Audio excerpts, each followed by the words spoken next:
Les CRTE sont une triple révolution copernicienne dans l'action collective et dans l'action administrative. Première révolution, ce sont des contrats qui visent à la fois un effet de très court terme, la relance, et une inscription dans des stratégies de long terme, la transition écologique, alors que les contrats habituels entre l'État et les collectivités locales étaient jusqu'à maintenant plutôt des contrats d'investissement sur le moyen terme. Deuxième révolution copernicienne, et c'est écrit en toutes lettres dans la circulaire du Premier ministre, les contrats de relance et de transition écologique doivent associer dès leur conception, dès l'élaboration du projet de territoire, les acteurs de la société civile et mobiliser la participation citoyenne. C'est la première fois qu'une démarche de contractualisation prévoit de mobiliser ainsi l'ensemble des acteurs de la société qui peuvent y être associés. La contractualisation sort du tête-à-tête entre les équipes de l'État et celles des collectivités territoriales. Troisième révolution copernicienne, l'esprit du CRTE, c'est de partir du projet de territoire et de faire rentrer le catalogue des politiques publiques, des dispositifs de politique publique dans le projet de territoire. Il ne s'agit pas de demander à des territoires de répondre à des appels à projets conçus par l'administration centrale et par le gouvernement, mais il s'agit de demander à ceux qui gèrent les dispositifs de politique publique de l'État de les adapter, de les mettre en cohérence, de les coordonner pour qu'ils viennent répondre aux objectifs et aux besoins du projet de territoire. Cette triple révolution copernicienne, elle ne viendra pas d'un simple claquement de doigts. Et quelle que soit la qualité de la circulaire qui lance les CRTE, nous allons avoir besoin, pour gérer ce triple changement, ce changement de posture, ce changement de stratégie, ce changement de méthode, nous allons avoir besoin de mobilisation, d'engagement et d'apprentissage collectif. C'est la raison pour laquelle nous nous sommes associés pour lancer ce webinaire et nous sommes très heureux de retrouver parmi les inscrits à notre webinaire des représentants des administrations de l'État, des collectivités territoriales et des acteurs de la société civile. Enfin, notre conviction, c'est que dans le contexte qui est le nôtre, de la sortie de la crise sanitaire, de l'entrée massive de nos sociétés dans la transition écologique, cette nouvelle façon d'organiser l'action collective ne peut pas se faire sans la mobilisation des acteurs de l'innovation sociale. Nous avons créé le Carrefour des innovations sociales et French Impact s'est créé aussi sur cette même conviction. Le RTES réunit les collectivités territoriales qui partagent cette idée qu'il y a partout sur le territoire des acteurs de l'innovation sociale, des porteurs de projets, des porteurs de solutions, des porteurs d'avenir qui sont présents dans la société, qui sont en contact avec elle, qui ont une capacité d'agir immédiate et une capacité de se projeter dans l'avenir. Il faut qu'ils soient partie prenante à l'élaboration, à la signature et à la vie de ces contrats. Comme ce n'est pas dans les habitudes, comme il peut y avoir un effet d'intimidation de la procédure administrative, comme tout cela implique de la part de chacun d'entre nous de sortir de ses habitudes et de sa zone de confort, eh bien, nous avons besoin de ce moment de mobilisation collective et de lancement d'une démarche d'apprentissage collectif pour changer notre façon d'agir collectivement. C'est la raison d'être de ce webinaire et c'est la raison d'être de la campagne 1000 territoires d'innovation sociale dont je vous parlerai à la fin de notre matinée. Bonne matinée à tous. Merci. Merci, je prends le relais. Merci, Monsieur le Préfet, cher Yannick, pour ce propos introductif. Donc, moi, je m'appelle Stéphanie Goujon, je suis la directrice du French Impact et j'avais trois choses à vous partager très brièvement. Première chose, de revenir un peu sur French Impact et notre vocation, comme l'a rappelé brièvement Yannick. Les CRTE aussi, parler des CRTE, pourquoi ça nous intéresse au French Impact. Je vais essayer de ne pas paraphraser Yannick Blanc, mais ça va être très dur parce qu'avec avec la triple révolution copernicienne, je ne vois pas comment je vais pouvoir compléter. Et puis, pourquoi ce webinaire? Tout ça, bien sûr, en 180 secondes, parce qu'après, il faut laisser la place à tous les autres intervenants et à nos débats. Donc, French Impact, de rappeler pour ceux qui nous connaissent peut-être un peu moins, est issu d'une initiative gouvernementale, aujourd'hui structurée en association. Et on a en fait cette mission de créer des passerelles de l'innovation sociale et environnementale à l'innovation publique. Et pour ça, on fait 3 choses. Première chose, c'est qu'on identifie avec des collectifs territoriaux des projets prometteurs sur le sujet de la transition, donc que ce soit en matière de mobilité douce, d'économie circulaire, de réussite éducative, voilà, vraiment des sujets justement qui sont au cœur, enfin qui pourraient être au cœur des dispositifs CRTE. Donc ça, c'est la première chose qu'on fait, on identifie ces projets. Deuxième chose, on facilite leur accès au financement, que ce soit les dispositifs publics ou les fonds privés. Et troisième chose, nous créons en fait des connexions avec les administrations et avec les fonctionnaires, et notamment avec un programme de parrainage entre des hauts fonctionnaires et des dirigeants d'entreprises sociales, ce qui permet vraiment de créer ces passerelles de l'innovation sociale et l'innovation publique, et à partir de ces formidables projets de la société civile, de pouvoir inspirer les services publics de demain. Donc voilà grosso modo ce que fait French Impact depuis 3 ans. Et pourquoi les CRTE? Yannick en a donc très bien parlé. D'abord, moi je vais le dire très simplement, c'est le nouveau dispositif sur lequel on peut s'appuyer aujourd'hui pour créer cette impulsion, cette relance, pour contribuer à changer le modèle, pour faire que la relance soit aussi une transformation. Et pour que la relance soit une transformation, il y a une nouvelle manière à inventer pour faire des politiques publiques. Cette nouvelle manière, elle doit impliquer davantage les territoires et les projets de la société civile. Et je reviens sur cette idée de coopération. Je pense que c'est très emblématique ce matin, qui est RTES, qui est l'NCT, qui est le Carrefour des innovations sociales, qui est French Impact. Nous, on croit, on la vit, la coopération. Et ce n'est pas une sinécure, parce que ce n'est pas toujours facile de collaborer tous ensemble. Mais si on croit à la coopération, ce n'est pas pour des raisons de bisounours, c'est parce que c'est des stratégies gagnantes. Ça a été démontré par des chercheurs à Harvard, je crois, sur la base du jeu de Go. Voilà, si on veut gagner, si on veut transformer notre modèle, il faut y aller ensemble, il faut créer ces passerelles, et il faut que ce soit concret aussi. Il faut qu'on ne soit pas uniquement dans l'intention et dans la déclaration, mais qu'on soit concret. Et ça, c'est ce qu'on cherche aussi à apporter pour nous appuyer ce dispositif du CRTE au French Impact, c'est d'amener aussi tout notre écosystème de projets, de solutions, pour qu'ils puissent faire partie du dispositif. Et donc, le troisième point, c'est pourquoi ce webinaire. Donc là, je tiens à remercier très chaleureusement Kate Fish, qui est notre responsable des relations institutionnelles et qui a été à l'initiative de cette démarche avec nos coopérateurs ce matin.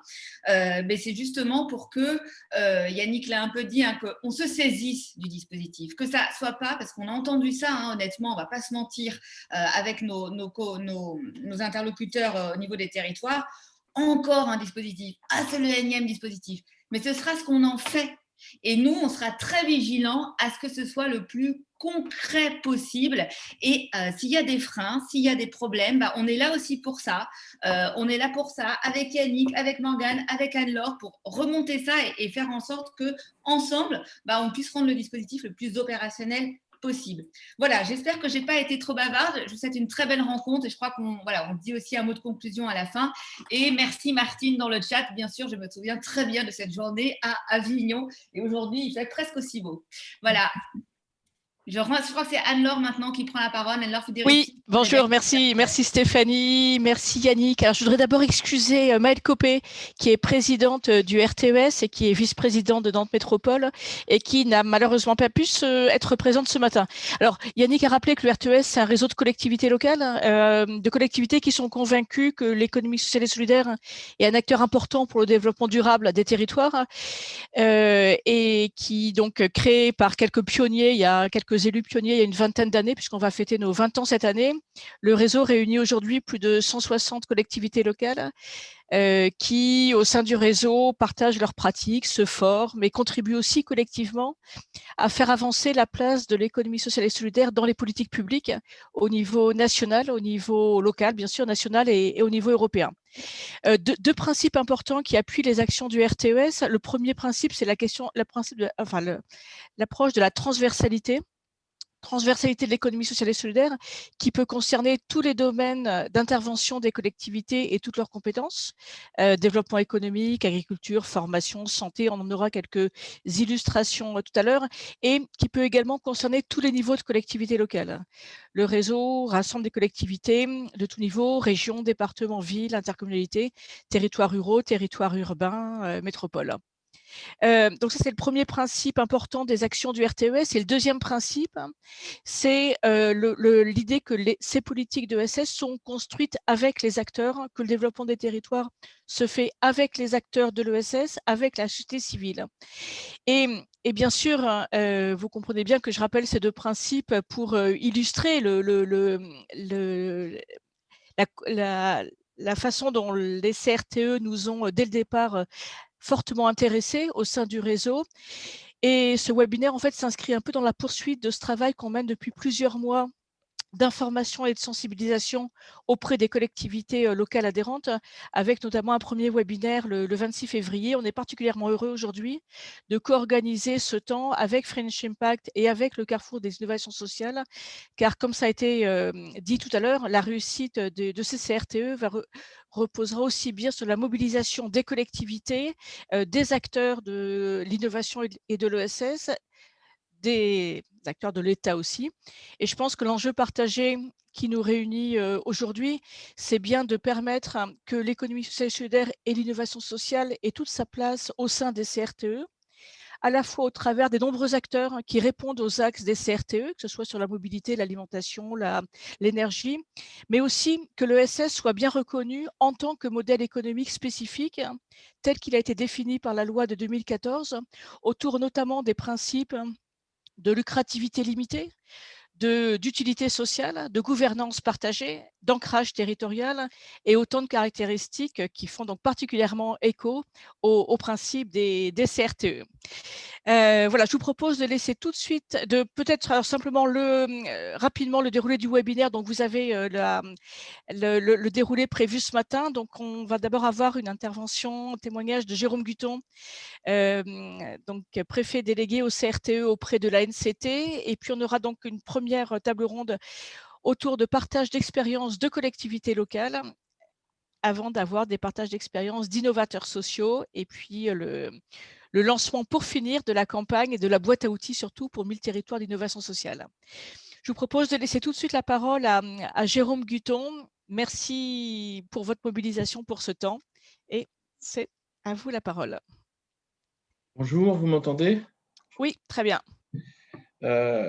Bon, après une introduction aussi forte et brillante que celle que Yannick vient de faire devant nous, c'est pas très facile pour moi de prendre la parole. Il y a moi quelque chose que je partage, c'est qu'il a parlé d'une triple révolution copernicienne. Si je ne savais pas qu'il avait une formation philosophique approfondie, ça me mettrait une sacrée pression. Je pense néanmoins qu'il a raison, et que, comme il a eu l'occasion de le dire, il va falloir qu'on sorte de nos zones de confort pour être à la hauteur de cette révolution, ou simplement pour la rendre possible, en tout cas dans ses aspects tout à fait positifs. Ce que je vous propose, c'est, avant de me livrer à vos questions, je resterai tout au long de cette séance, c'est de simplement faire un point d'actualité sur les contrats de relance et de transition écologique tels qu'ils sont en train de se préparer, sinon de monter en puissance. À ce stade, sur la base de la circulaire du Premier ministre du 20 novembre de l'année dernière, qui ne fait d'ailleurs que nous expliquer ce qu'on doit faire pour mettre en œuvre des contrats de cohésion territoriale qui sont prévus par la loi, déjà depuis 1 an et demi, au moment où l'Agence nationale de cohésion des territoires, où je travaille, se mettait en place. Dans le prolongement de cette circulaire, donc les préfets ont, en étroite liaison avec les collectivités territoriales, dessiné ou esquissé la carte des périmètres des futurs contrats. On devrait avoir à ce stade, à ma connaissance, mais ça peut bouger encore à la marge, quelque chose comme 837 périmètres de futurs contrats de relance et de transition écologique. Alors leur préparation est sans doute un peu plus lente que ce que le Premier ministre aurait pu souhaiter. Ce n'est pas tout à fait surprenant, compte tenu des contraintes, ne serait-ce qu'en termes de méthodologie et d'animation du travail dans le contexte sanitaire que nous connaissons actuellement. Donc ça prend un petit peu plus de temps que prévu, mais les contrats se préparent activement. On devrait avoir, je pense, au cours du mois de juillet, une première session, une première série assez importante de signatures de ces contrats de relance et de transition écologique. Je serais surpris qu'on n'ait pas 200-300 centaines de premiers contrats, même imparfaits, même provisoires, de contrats de relance et de transition écologique à ce moment-là. D'ores et déjà, les présidents d'établissements publics de coopération intercommunale ou de groupements d'établissements publics de coopération intercommunale ont pu signer, pour la plupart d'entre eux, des sortes de protocoles d'intention ou de préfiguration ou de conventions d'initialisation marquant leur volonté commune avec l'État et quelquefois un certain nombre d'autres acteurs de travailler de manière unifiée à l'intérieur de cette nouvelle formule contractuelle unique proposée par l'État.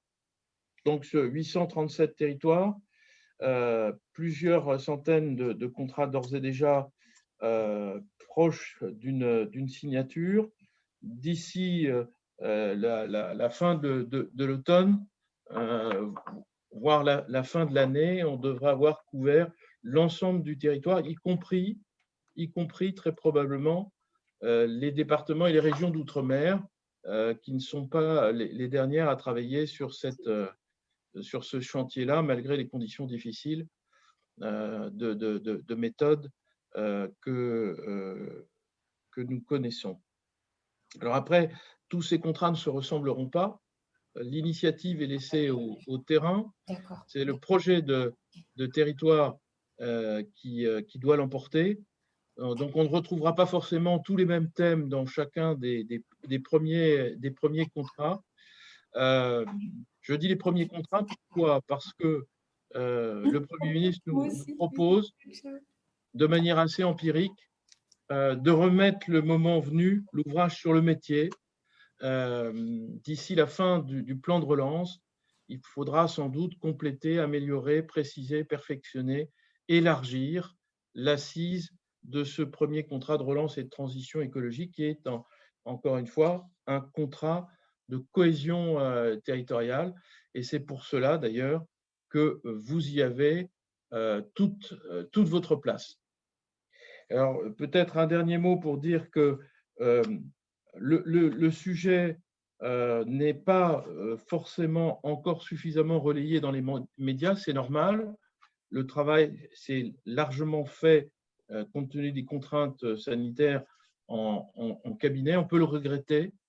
Il sera souhaitable de rattraper cette insuffisance de participation citoyenne, cette insuffisance de concertation large et d'information très large qui ne permettra pas à la première génération de ces documents contractuels d'être aussi riche qu'on pourrait le souhaiter en temps normal. Vous avez sur le site internet de l'Agence nationale de cohésion des territoires la carte qui vous est présentée actuellement de manière un peu plus précise. Il vous est précisé quelles sont les collectivités qui sont les interlocuteurs des préfets ou qui mènent la danse. Et c'est auprès de ces collectivités, bien entendu, qu'il est souhaitable qu'un certain nombre de structures de l'économie sociale et solidaire puissent prendre la tâche de ces collectivités pour s'assurer qu'ils n'ont pas besoin, je suis pour ma part persuadé que c'est le cas, qu'ils n'ont pas besoin de votre aide dans cette démarche. Si l'économie sociale et solidaire n'était pas présente dans la mesure du possible partout, je pense que, surtout dans la période actuelle, ce serait extrêmement dommageable à cette démarche. Voilà ce que je voulais dire pour ne pas être trop long et pouvoir correspondre et pouvoir me livrer à vos questions. Je vois une question qui s'affiche sur mon écran. À quoi correspondent les couleurs? Rien, simplement faire apparaître le patchwork immense de ces 837 périmètres. Sur le site Internet, vous avez les cartes à la fois régionales et départementales, beaucoup plus précises, et surtout la liste des structures intercommunales engagées dans ce projet.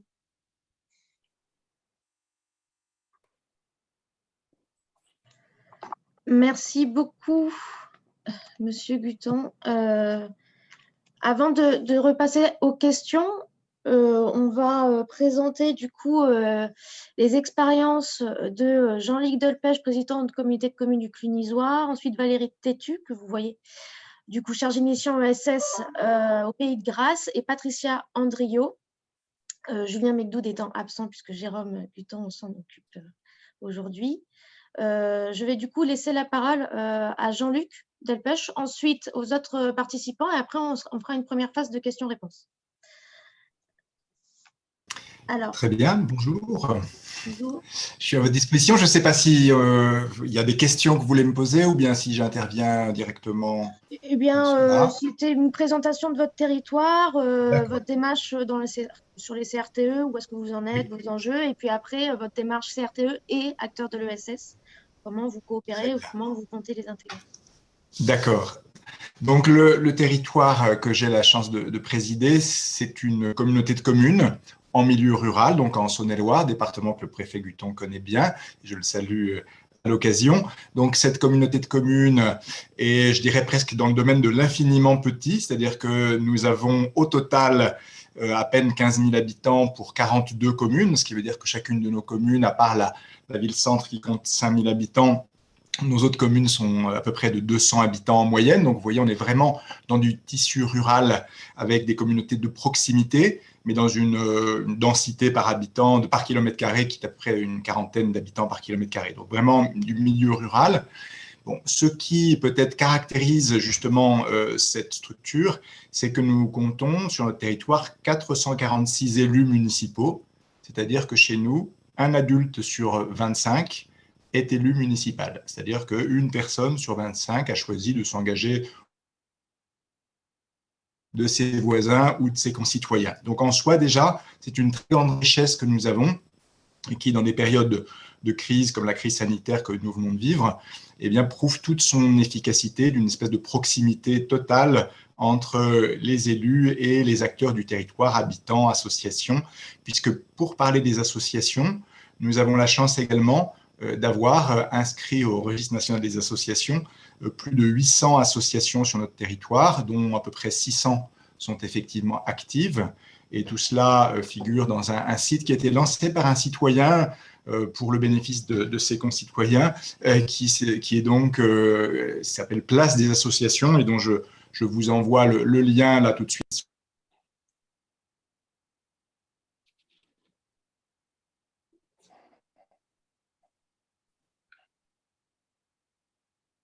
Il n'y a plus de son, on n'entend plus. Jean-Luc, vous avez développé. Oui, mais moi je vous entends toujours bien, mais peut-être. Ça va, vous m'entendez? Vous êtes revenu. Ça y est, on vous entend. Très bien. Parfait. Donc voilà, un territoire qui est en tout cas riche de cet engagement citoyen, aussi bien de ces élus locaux que des associations très nombreuses qu'il y a sur ce territoire. Depuis maintenant plusieurs mandats, nous sommes vraiment engagés sur toutes les questions de transformation, de transition, que ce soit dans le domaine énergétique, en étant territoire à énergie positive, mais également à travers une charte forestière de territoire, un projet alimentaire territorial, l'animation de la grande région Natura 2000 de la vallée de la Garonne, grande parce qu'elle regroupe 5 intercommunalités que nous animons cet espace. Donc voilà un petit peu et puis très engagé aussi sur tout ce qui est économie circulaire. J'ai parlé du projet alimentaire territorial. Nous avons par exemple, la communauté de communes a construit un laboratoire de transformation alimentaire mutualisé dans lequel les acteurs de notre territoire viennent transformer leur production alimentaire. Et puis en liaison avec l'État, nous avons aussi racheté par exemple une laiterie qui était en difficulté par rapport à ces normes sanitaires. Nous avons racheté cette laiterie pour conserver les 15 emplois et la quarantaine d'emplois indirects qu'elle représentait. Et ça a permis la relance de cette activité dans de très bonnes conditions. Donc, par rapport à tout cela, ce mandat a commencé, donc, comme partout ailleurs il y a un an à peu près, par la réalisation d'un projet de territoire qui a été un processus qui vient de s'achever, puisque hier soir, nous avons adopté à l'unanimité d'ailleurs ce projet de territoire en conseil communautaire. Ce travail a représenté, je les ai décomptés hier soir, 75 réunions qui ont mobilisé non seulement bien sûr les innombrables élus locaux dont je viens de parler, mais aussi, malgré la crise sanitaire, des rencontres avec les acteurs du territoire, avec un certain nombre d'institutions partenaires.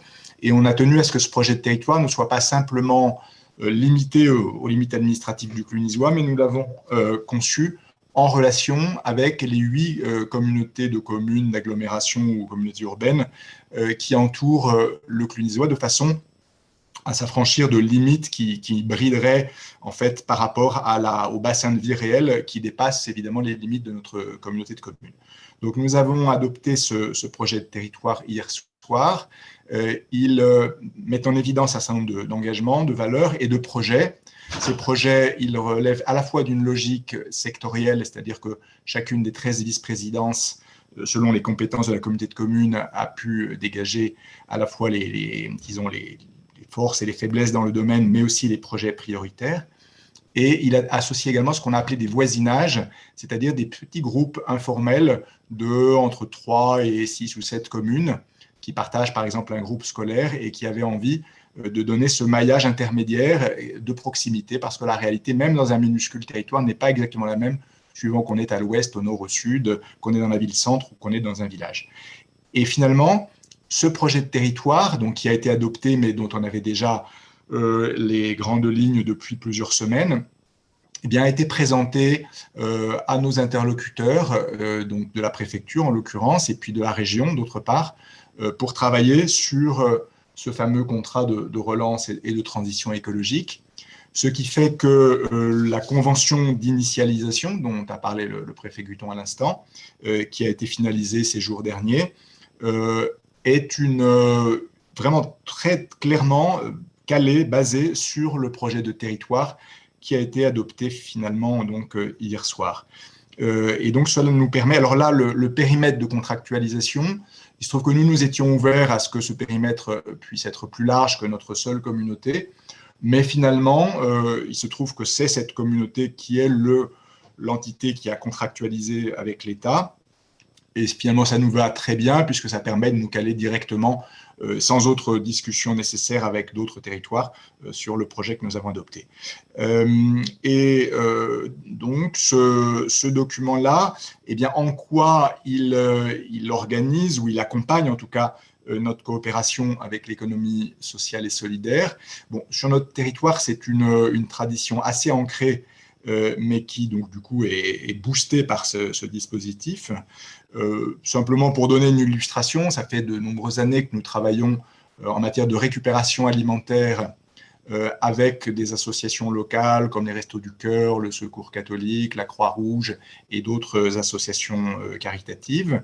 Autour de cette coopération sur la récupération alimentaire, petit à petit s'est établi un pôle territorial de coopération économique qui englobe cette question de l'alimentation et qui va un petit peu au-delà en matière d'économie circulaire. Et c'est dans ce cadre-là qu'est ensuite né le laboratoire de transformation alimentaire dont je vous parlais tout à l'heure, lequel laboratoire donc, a été construit par la communauté de communes, mais après une longue période de concertation avec les acteurs de l'économie sociale et solidaire, avec les producteurs aussi agricoles de notre territoire. Et aujourd'hui, ce laboratoire est géré par une association qui s'appelle Melting Popot et qui regroupe en fait une cinquantaine d'acteurs économiques, associatifs, etc. du territoire qui assurent la gestion de ce laboratoire de transformation alimentaire. Voilà par exemple une illustration de cette façon de fonctionner. Et du coup, ce tissu assez dense en fait, de relations avec l'économie sociale et solidaire nous a permis de travailler déjà depuis plusieurs années sur la préparation d'une candidature à zéro chômeur de longue durée, où on a pu déjà expérimenter, tout en n'étant pas encore sélectionné pour cet appel à projet, mais expérimenter à une toute petite échelle la création d'une entreprise à but d'emploi sur nos propres ressources, qui a permis, autour notamment de la récupération alimentaire, de faire travailler des personnes qui étaient en recherche d'emploi depuis longtemps. Et donc l'ensemble de ces projets, parce qu'au-delà du laboratoire de transformation, nous envisageons par exemple la création d'un abattoir de proximité, avec toujours pareil une association d'éleveurs du territoire qui est motivée par ce projet déjà depuis un certain temps. Le projet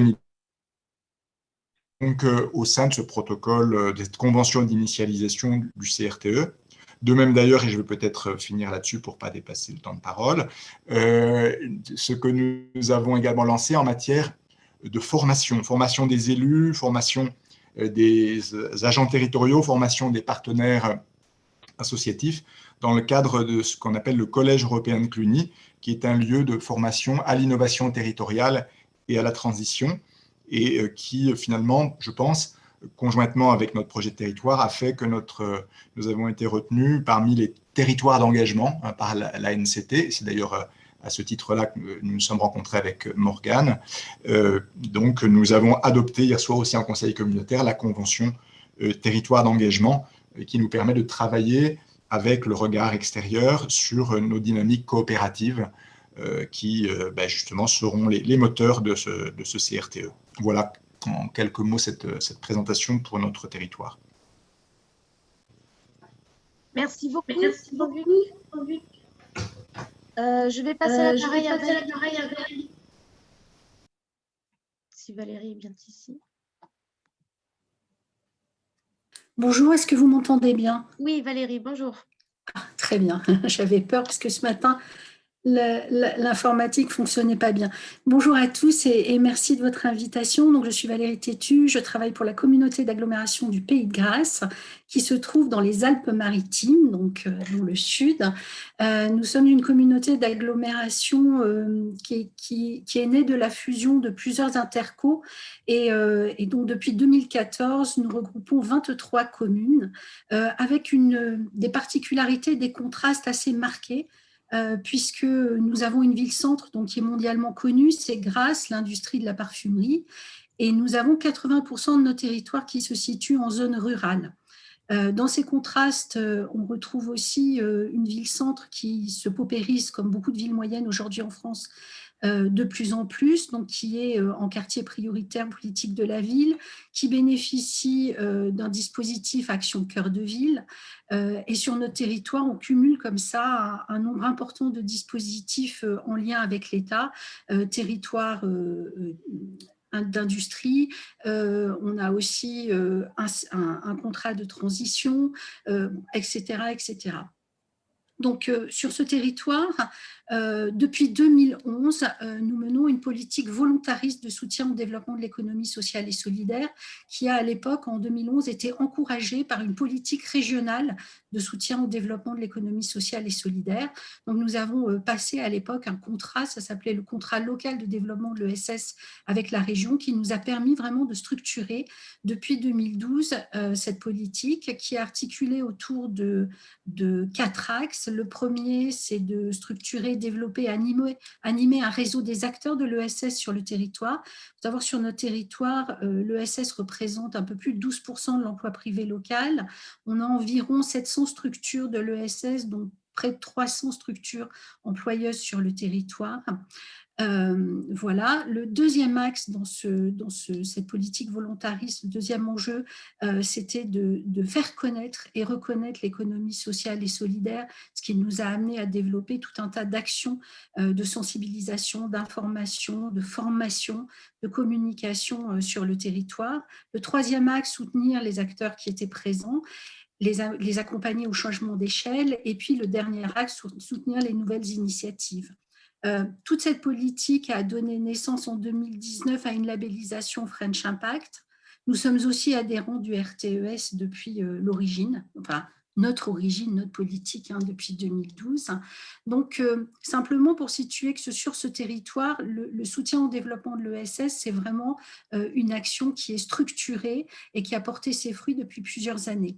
Dans ce cadre-là, déjà en 2019, il y a un lien très fort qui avait été mis en place avec toutes ces politiques territoriales en lien avec le contrat de ville, en lien avec le contrat de transition écologique, où déjà l'ESS avait une place qui était extrêmement structurante.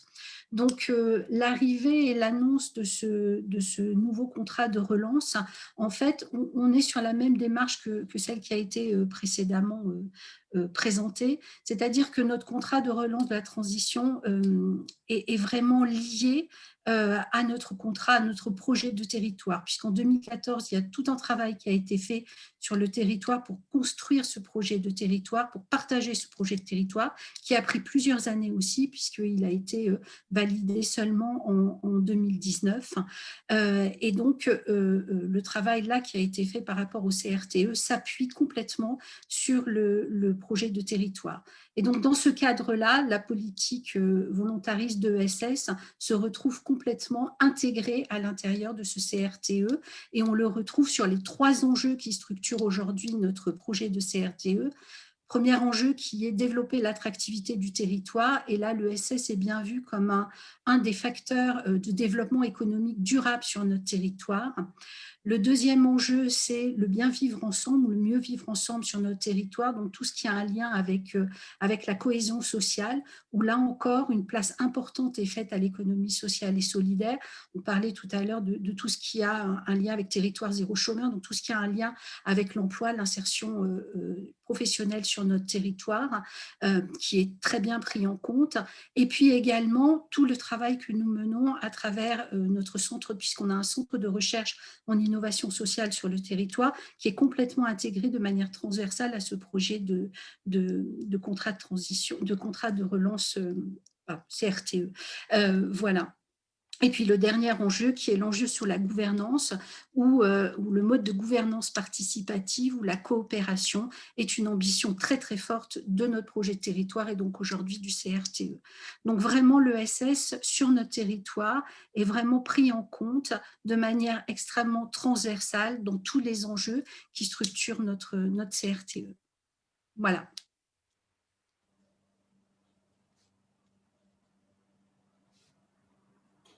Moi, je m'entends.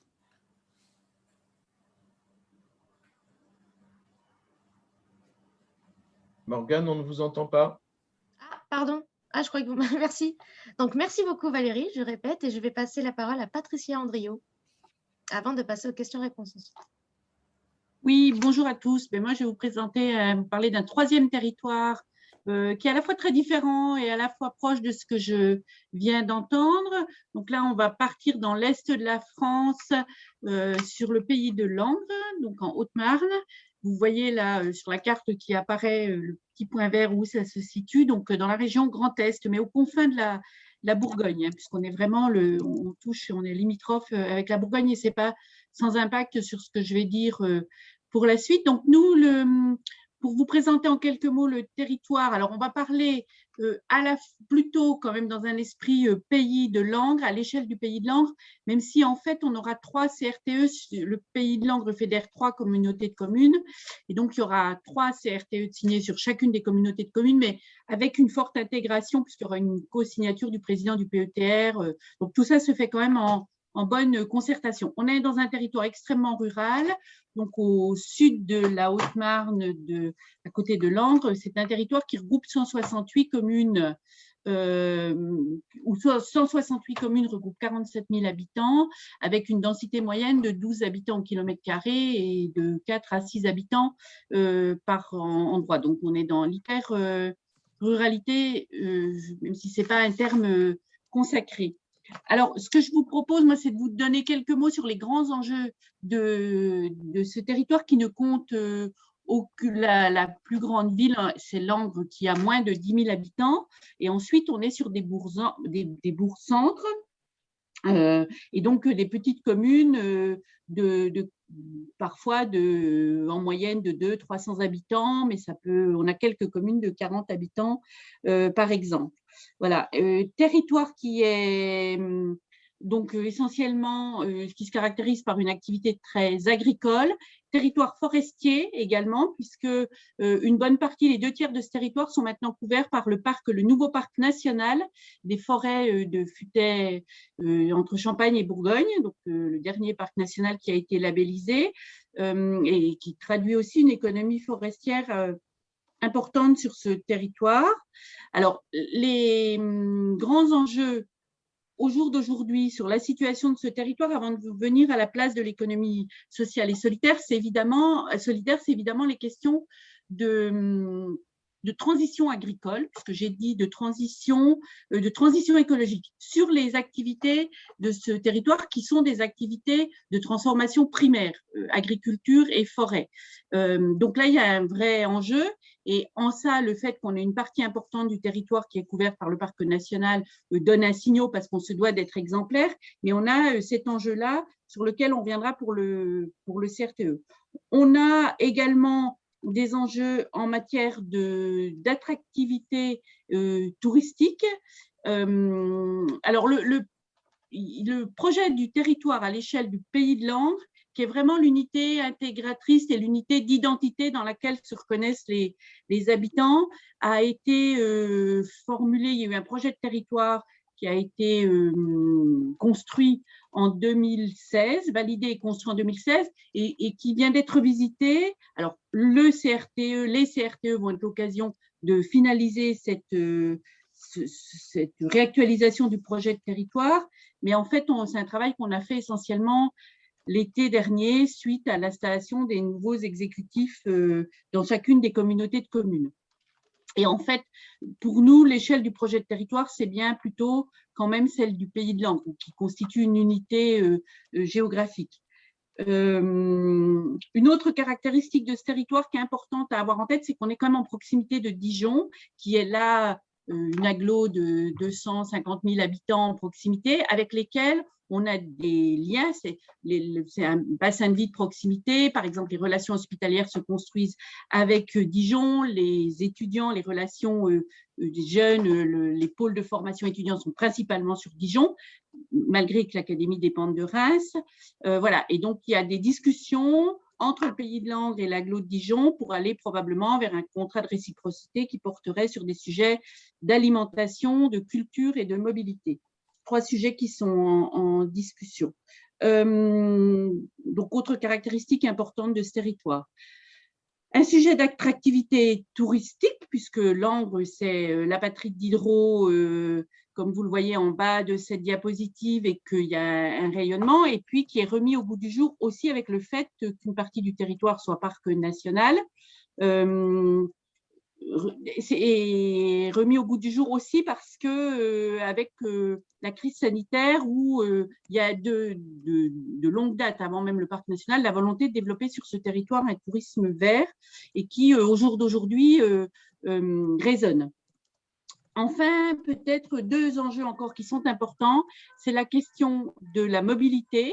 On ne peut pas dire que c'est un territoire enclavé puisqu'on bénéficie à la fois d'un Y autoroutier et d'un Y ferroviaire avec notamment la gare de Culmont-Chalindrey, mais qui est de moins en moins desservie. Donc, il y a des infrastructures de mobilité présentes, mais par contre, il y a un combat à mener pour que ces infrastructures soient maintenues, utilisées. Voilà, donc il y a un vrai sujet sur la mobilité.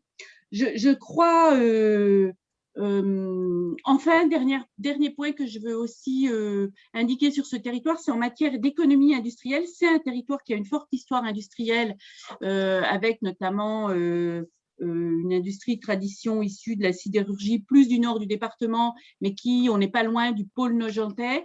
Mais c'est un territoire qui économiquement se caractérise par beaucoup de TPE, PME, peu de centres de décision économiques, beaucoup de sous-traitants, donc un territoire économiquement plutôt dépendant de centres de décision qui se trouvent ailleurs. Ça, c'est pour la photographie. Alors, de vous donner un petit peu les enjeux face auxquels on est pour aborder la décennie qui vient et aborder les transitions en cours. Donc, la transition écologique, mais aussi les transitions digitales et puis transition d'aménagement du territoire, notamment suite à la crise sanitaire. Personnellement, moi, j'ai tendance à considérer que qu'on est plutôt… les feux sont plutôt au vert dans un territoire comme le nôtre, dans le sens où on n'est finalement pas enclavé entre Lyon et Paris, un petit peu, ça va être prétentieux, mais au cœur de l'Europe, qu'on a de l'espace, qu'on a du foncier, voilà, et avec quand même des tissus d'infrastructures potentiellement mobilisables. Mais par contre, on souffre d'une intériorisation assez forte d'un territoire d'interstice, d'un territoire qui se sent très profondément oublié d'un peu tous et qui ne croit pas beaucoup en lui. Donc, un des enjeux majeurs aussi, c'est de faire en sorte qu'on profite des transitions en cours pour se dire, mais oui, on a toutes les chances, on a tous les potentiels. Et c'est là où la place de l'économie sociale et solidaire est importante. C'est un territoire traditionnel qui, je dirais, fait de l'économie sociale et solidaire, de l'économie sociale et solidaire fortement présente sur son territoire, mais un peu comme M. Jourdain, sans le savoir. Et donc, ce qu'on peut dire, c'est que on a fait des travaux, notamment avec le RTES il y a quelques années, et on a caractérisé la place de l'ESS sur ce territoire, qui montre bien que comme on illustre bien ce qui se passe et la place de l'économie sociale et solidaire sur les territoires ruraux, où elle est en position plus importante dans les emplois, notamment dans les emplois de services, dans les emplois culturels, mais pas que. Aussi, j'ai dit, il y a une forte économie agricole, donc ça se retrouve sur la place de l'économie sociale et sur ce territoire. Donc, c'est une économie très présente, une économie, je parle de l'ESS, mais qui ne dit pas forcément son nom, qui n'a pas forcément toujours une lisibilité importante. Donc, et qui est très présente dans les services. Aujourd'hui, les services à la petite enfance, les services aux personnes âgées, services médicaux, j'ai parlé de la mobilité, il y a un kiosque de la mobilité qui est installé sur ce territoire. Tout ça repose quand même sur des structures de SS fortement, un fort tissu associatif qui a pris en fait la place là où les services marchands ne répondaient pas forcément présents. Donc, il y a une vraie présence de l'économie sociale et solidaire, mais il y a un enjeu de consolider la reconnaissance de cette économie-là, de consolider ces modèles économiques fortement. Et ça, c'est un premier enjeu autour de l'économie sociale et solidaire. Le deuxième enjeu autour de l'économie sociale et solidaire, c'est de consolider sa place dans les circuits économiques. J'ai dit qu'il y a un enjeu de transition agricole. Eh bien, par exemple, aujourd'hui, on a un projet alimentaire territorial à l'échelle du Pays de Langres que je coordonne. Une des questions, c'est de faire en sorte que l'économie sociale et solidaire prenne toute sa place parce qu'elle est très initiatrice de nouvelles pratiques, mais souvent, elle a du mal à trouver ses modèles économiques. Et puis, le troisième enjeu autour de l'économie sociale et solidaire et autour du territoire et ESS, c'est de faire en sorte que l'ESS soit moteur des transitions et notamment de la transition écologique à venir sur ce territoire.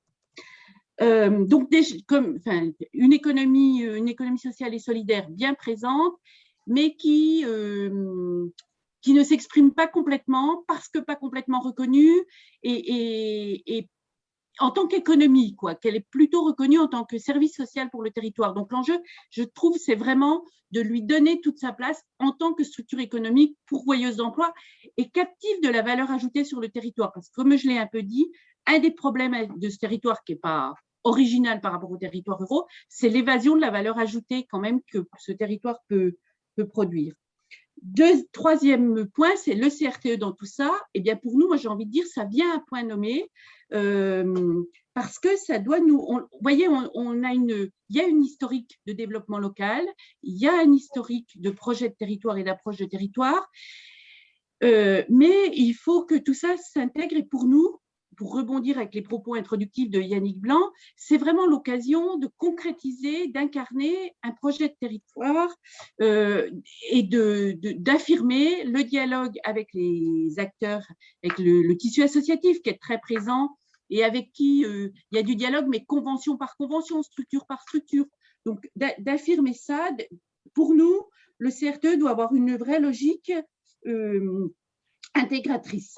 Premier point. Deuxièmement, ça doit nous aider à affirmer la place de l'ESS telle que je le disais au point précédent. Alors, ce qu'il faut dire aussi, c'est que en Grand Est, on ne parle pas de CRTE, mais on parle de PTRTE, puisque la région Grand Est est associée à l'État pour contractualiser les CRTE, qui s'appelleront PTRTE, Projet territorial de relance et de transition écologique. C'est un petit peu un détail, mais du coup, ça veut dire que la région est présente, accompagne fortement et indique aussi et insiste aussi de son côté pour les projets de territoire, pour mettre de l'ingénierie, et qu'il y a un fil conducteur autour du fait que ces PTRTE doivent accompagner les territoires ruraux dans leur transition écologique. Ça, c'est quelque chose qui est quand même très présent dans les débats qu'il y a avec l'État et la région sur le sujet. Ce qui nous convient bien sur le territoire où je suis élue. Voilà. Alors, où on en est concrètement, comment on s'y prend, et je vais terminer là, il y aura de la place pour les questions, c'est que, alors on bénéficie d'un accompagnement de la NCT, il y a un cabinet Respublica qui a commencé son travail, c'est le même cabinet qui accompagne les 3 communautés de communes pour qu'il y ait bien une cohérence à l'échelle pays également. On a donc des premières, donc on ne part pas de rien, puisque j'ai dit on part sur chacun des territoires d'une logique de projet de territoire. On a eu des premières séances de travail pour faire un petit peu le diagnostic, l'état des lieux, faire partager en quelque sorte les besoins. Et ce que je vous dis là en termes d'enjeux sortent d'une réunion qu'on a eue pas plus tard que jeudi dernier, jeudi soir, justement, pour débattre et repartager ces enjeux-là. Toute la question, c'est quand on veut élaborer un projet, c'est de ne pas faire un inventaire à l'après-vert, mais d'être capable de se mettre d'accord sur des priorités. Il se trouve qu'on avait lancé depuis juillet dernier tout un travail de diagnostic sur la place de l'économie sociale et solidaire sur le territoire. Peut-être Catfish, tu peux passer une diapo pour montrer un exemple. On a fait un travail sur beaucoup de thématiques sur le territoire, sur l'alimentation, sur la mobilité, sur la transition écologique, sur la forêt, sur les services à l'enfant, sur les services aux personnes âgées, où on s'est dit quelle est la situation et quelle est la place de l'économie sociale et solidaire sur notre territoire dans ce secteur-là? Quels sont les défis et les enjeux qu'on a à relever dans les mois qui viennent, dans les années qui viennent?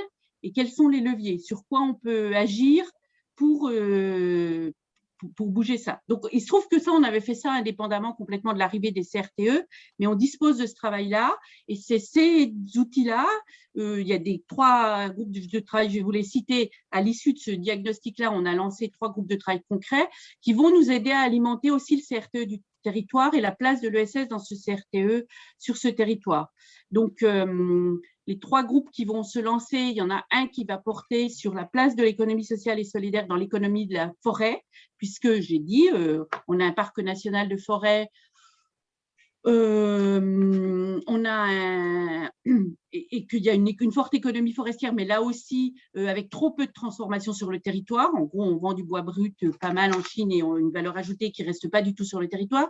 Donc, il y a un enjeu d'installation et on est en dialogue avec des territoires, je pense en Cantal, sur le plateau des Mille Vaches, la SIC, dont m'échappe, mais Anne-Laure la connaît bien, des sites qui mettent en place des choses sur la transformation du bois. On est en contact avec les ateliers du Chenelay également. Voilà. Donc, l'idée, c'est de voir comment on peut réinternaliser de la valeur ajoutée sur le territoire autour de l'économie forestière. Ça, c'est l'objet d'un groupe de travail qui doit déboucher sur des actions qui seront dans le CRTE. On a un autre groupe de travail autour des offres de services à la petite enfance, parce qu'aujourd'hui, l'offre de services à la petite enfance, elle est couverte par des associations qui font bien le boulot, mais à chaque renouvellement de marché et de conventions et de DSP, de délégation de services publics, on tend un peu le dos pour être bien dans les clous. Enfin, c'est compliqué juridiquement pour être dans les clous dans les services offerts, et on voudrait donc aller vers un service plus intégré, mais qui maintient la qualité des services des associations prises sur le territoire. Puis aussi, on a une problématique de renouvellement des associations qui sont de renouvellement de la gouvernance des assos qui sont en place. Donc, on veut profiter de ce travail de diagnostic et du CRTE pour avoir une vraie réflexion de long terme sur les services à la petite enfance sur le territoire. On fera la même chose, mais un peu plus tard, sur les services aux personnes âgées. Et on a un troisième sujet, c'est sur l'ingénierie qu'on lance aussi dans ce cadre-là, l'ingénierie internalisée sur les territoires. Je cite un exemple très concret. Quand on a voulu mettre en place le zéro phyto dans les villages, passer au zéro phyto dans les villages, on a essayé, et on a le même sujet sur le PAD, c'est-à-dire qu'on essaie de miser sur des compétences d'associations locales, qu'on essaie de consolider, qu'on peut-être pas les compétences innées, mais qu'on accompagne pour qu'elles développent des compétences, pour qu'on ait une offre interne plutôt que d'aller chercher des cabinets de consultants dont on a besoin, dont on ne veut pas complètement s'affranchir parce qu'on a besoin de ce regard externe.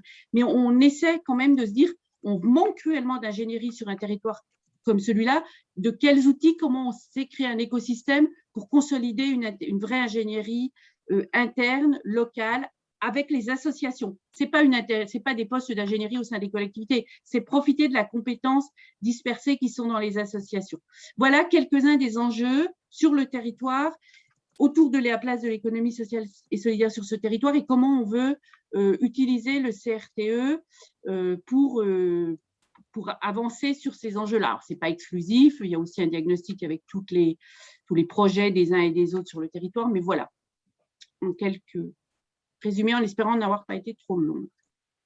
Merci Patricia, non c'est parfait. Je vais, pour le temps de questions-réponses, tout d'abord laisser la parole libre, donc n'hésitez pas à lever la main. Si vous n'arrivez pas à lever la main sur cette version de Zoom, vous pouvez faire un petit émoticône réaction, n'importe lequel, un claquant de main, ça ira très bien.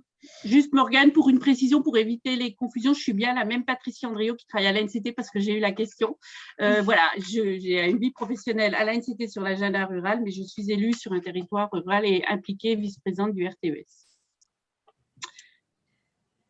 Du coup, Stéphanie, je pense que oui, voilà, ça y est, le levage de main. Je te laisse la parole pour une question. Merci Morgane, oui, je me permettais de poser quelques questions et merci pour les témoignages concrets de nos premiers intervenants. Moi, j'avais 3 questions. Première question, est-ce qu'il existe en fait côté collectivité une convention type, un contrat, un papier type, un document auquel on peut faire appel pour commencer à organiser le sujet. Deuxième question, est-ce qu'on peut avoir des idées de montants que vous avez pu solliciter, de montants financiers, évidemment à quoi on peut avoir droit avec ces projets. Et puis une dernière question côté plutôt porteur de projet, je me mets à leur place, ils ont une superbe initiative qui fait partie justement de la politique territoriale. À qui ils peuvent s'adresser? Est-ce qu'il y a un monsieur ou une madame CRTE systématiquement désigné au sein des collectivités territoriales? Voilà, comment on fait quand on est porteur de projet pour aller toquer à la porte sur le dispositif CRTE? Donc 3 questions, pardon, je suis très prolixe. Peut-être sur la première question, contrat type, peut-être Jean-Luc, Patricia, Valérie, existe-t-il un contrat type, ou Jérôme, si vous voulez? Oui, je veux bien dire quelques mots. À ce stade, il n'y a pas vraiment de contrat type. En revanche, ce qu'on a retenu comme idée, c'est d'abord d'avoir sur le site internet de la NCT des canevas de contrats possibles, mais ces canevas ne couvrent pas toutes les problématiques. C'est juste un outil de travail un peu expéditif, provisoire, qui ne s'impose à personne. Et il faut remplir évidemment les cases, chacun des volets d'un contrat. La deuxième chose, c'est pour dire que les interlocuteurs ne changent pas. C'est le président de la communauté de communes ou du PETR ou du pays, de la communauté d'agglomération qui est le partenaire des services de l'État, qui est l'interlocuteur, et à ses côtés, les vice-présidents en charge de telle ou telle thématique. On ne fera pas l'économie, comment dire, c'est un document unifié, mais qui ne peut pas simplifier à l'extrême. Tout ne peut pas passer par une seule personne. Donc, il y a un président, il y a des vice-présidents dans toute collectivité ou dans toute EPCI. Et du côté des services de l'État, il y aura toujours un préfet, un directeur régional ou départemental, en tout cas plutôt régional d'ailleurs sur les sujets de l'économie sociale et solidaire, avec les nouvelles DRETS, au plan régional et quelques interlocuteurs sur le terrain. Donc, ça ne change pas. Et pour les financements, c'est pareil. On a un système complexe en France, mais c'est normal. En étant dans une république démocratique, on rend compte, tout agent public a des comptes à rendre de son administration, qu'il soit élu ou fonctionnaire. Donc, ça veut dire que pour ce qui est des crédits de l'État, ils sont dans une loi de finances avec un certain nombre de tuyaux qui permettent de rendre compte au Parlement et à chaque ministre des moyens qu'il a en gestion. Donc voilà, les financements, ce sont les mêmes. Les interlocuteurs n'ont pas changé. Simplement, tout le monde se met autour de la table. Et c'est pour ça que je le disais, je crois que dans l'esprit, dans le prolongement de l'introduction très, très proactive et très percutante de Yannick Blanc, on ne fera pas l'économie d'aller voir la bonne personne.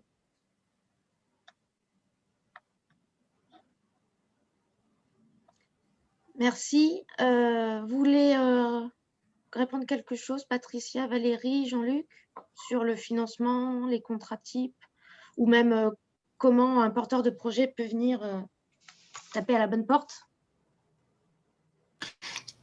Simplement compléter ce qui a été dit. Enfin, nous, on n'a pas de vision d'ensemble pour savoir si il existe des types ou pas de contrats. Nous, ce qu'on voit juste, c'est le travail qui a été engagé avec les services de l'État. Moi, je trouve que c'est très agréable justement de ne pas avoir un formalisme imposé, de voir que l'État, jusqu'à présent, s'est calé sur la logique de notre projet de territoire.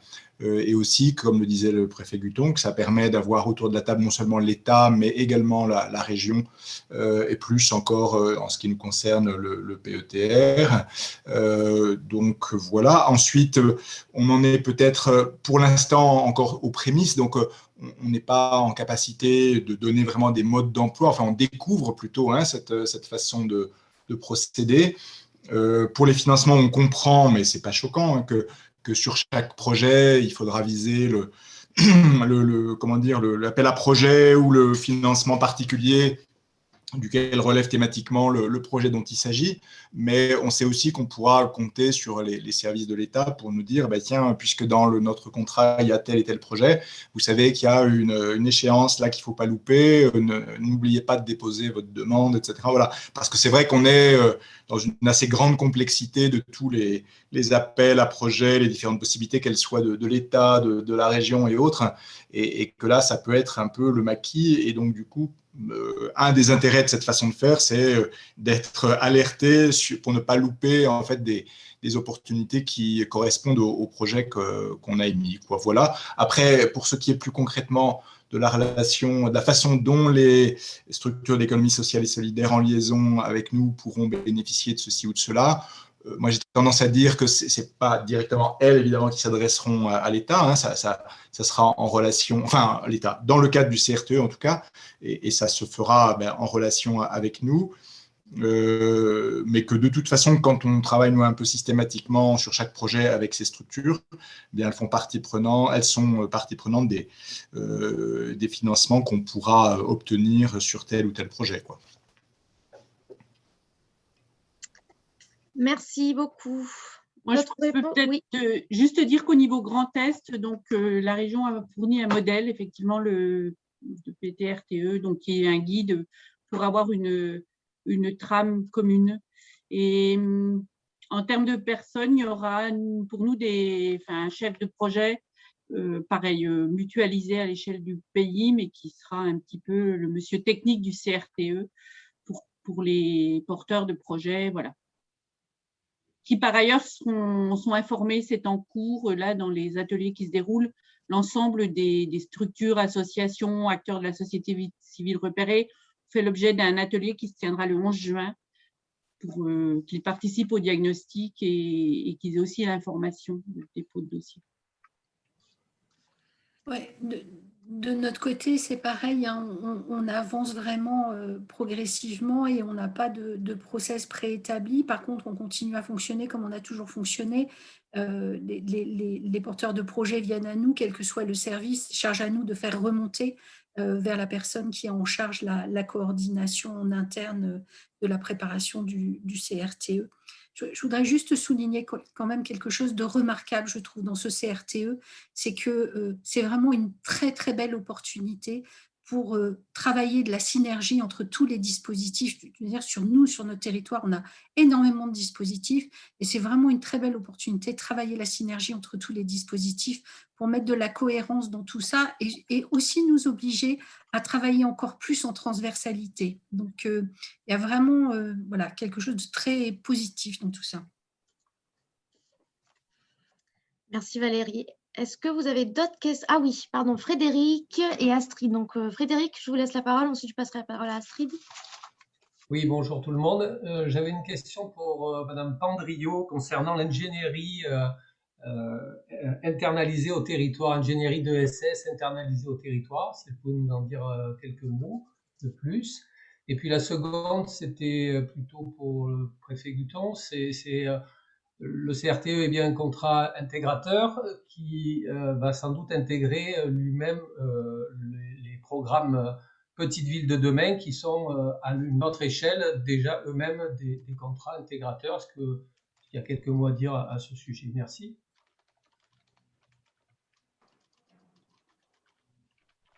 Ben, je ne sais pas, Jérôme, si vous voulez commencer ou si je commence. Je préfère laisser Patricia Andrieux répondre sur sa partie, enfin, sur son territoire.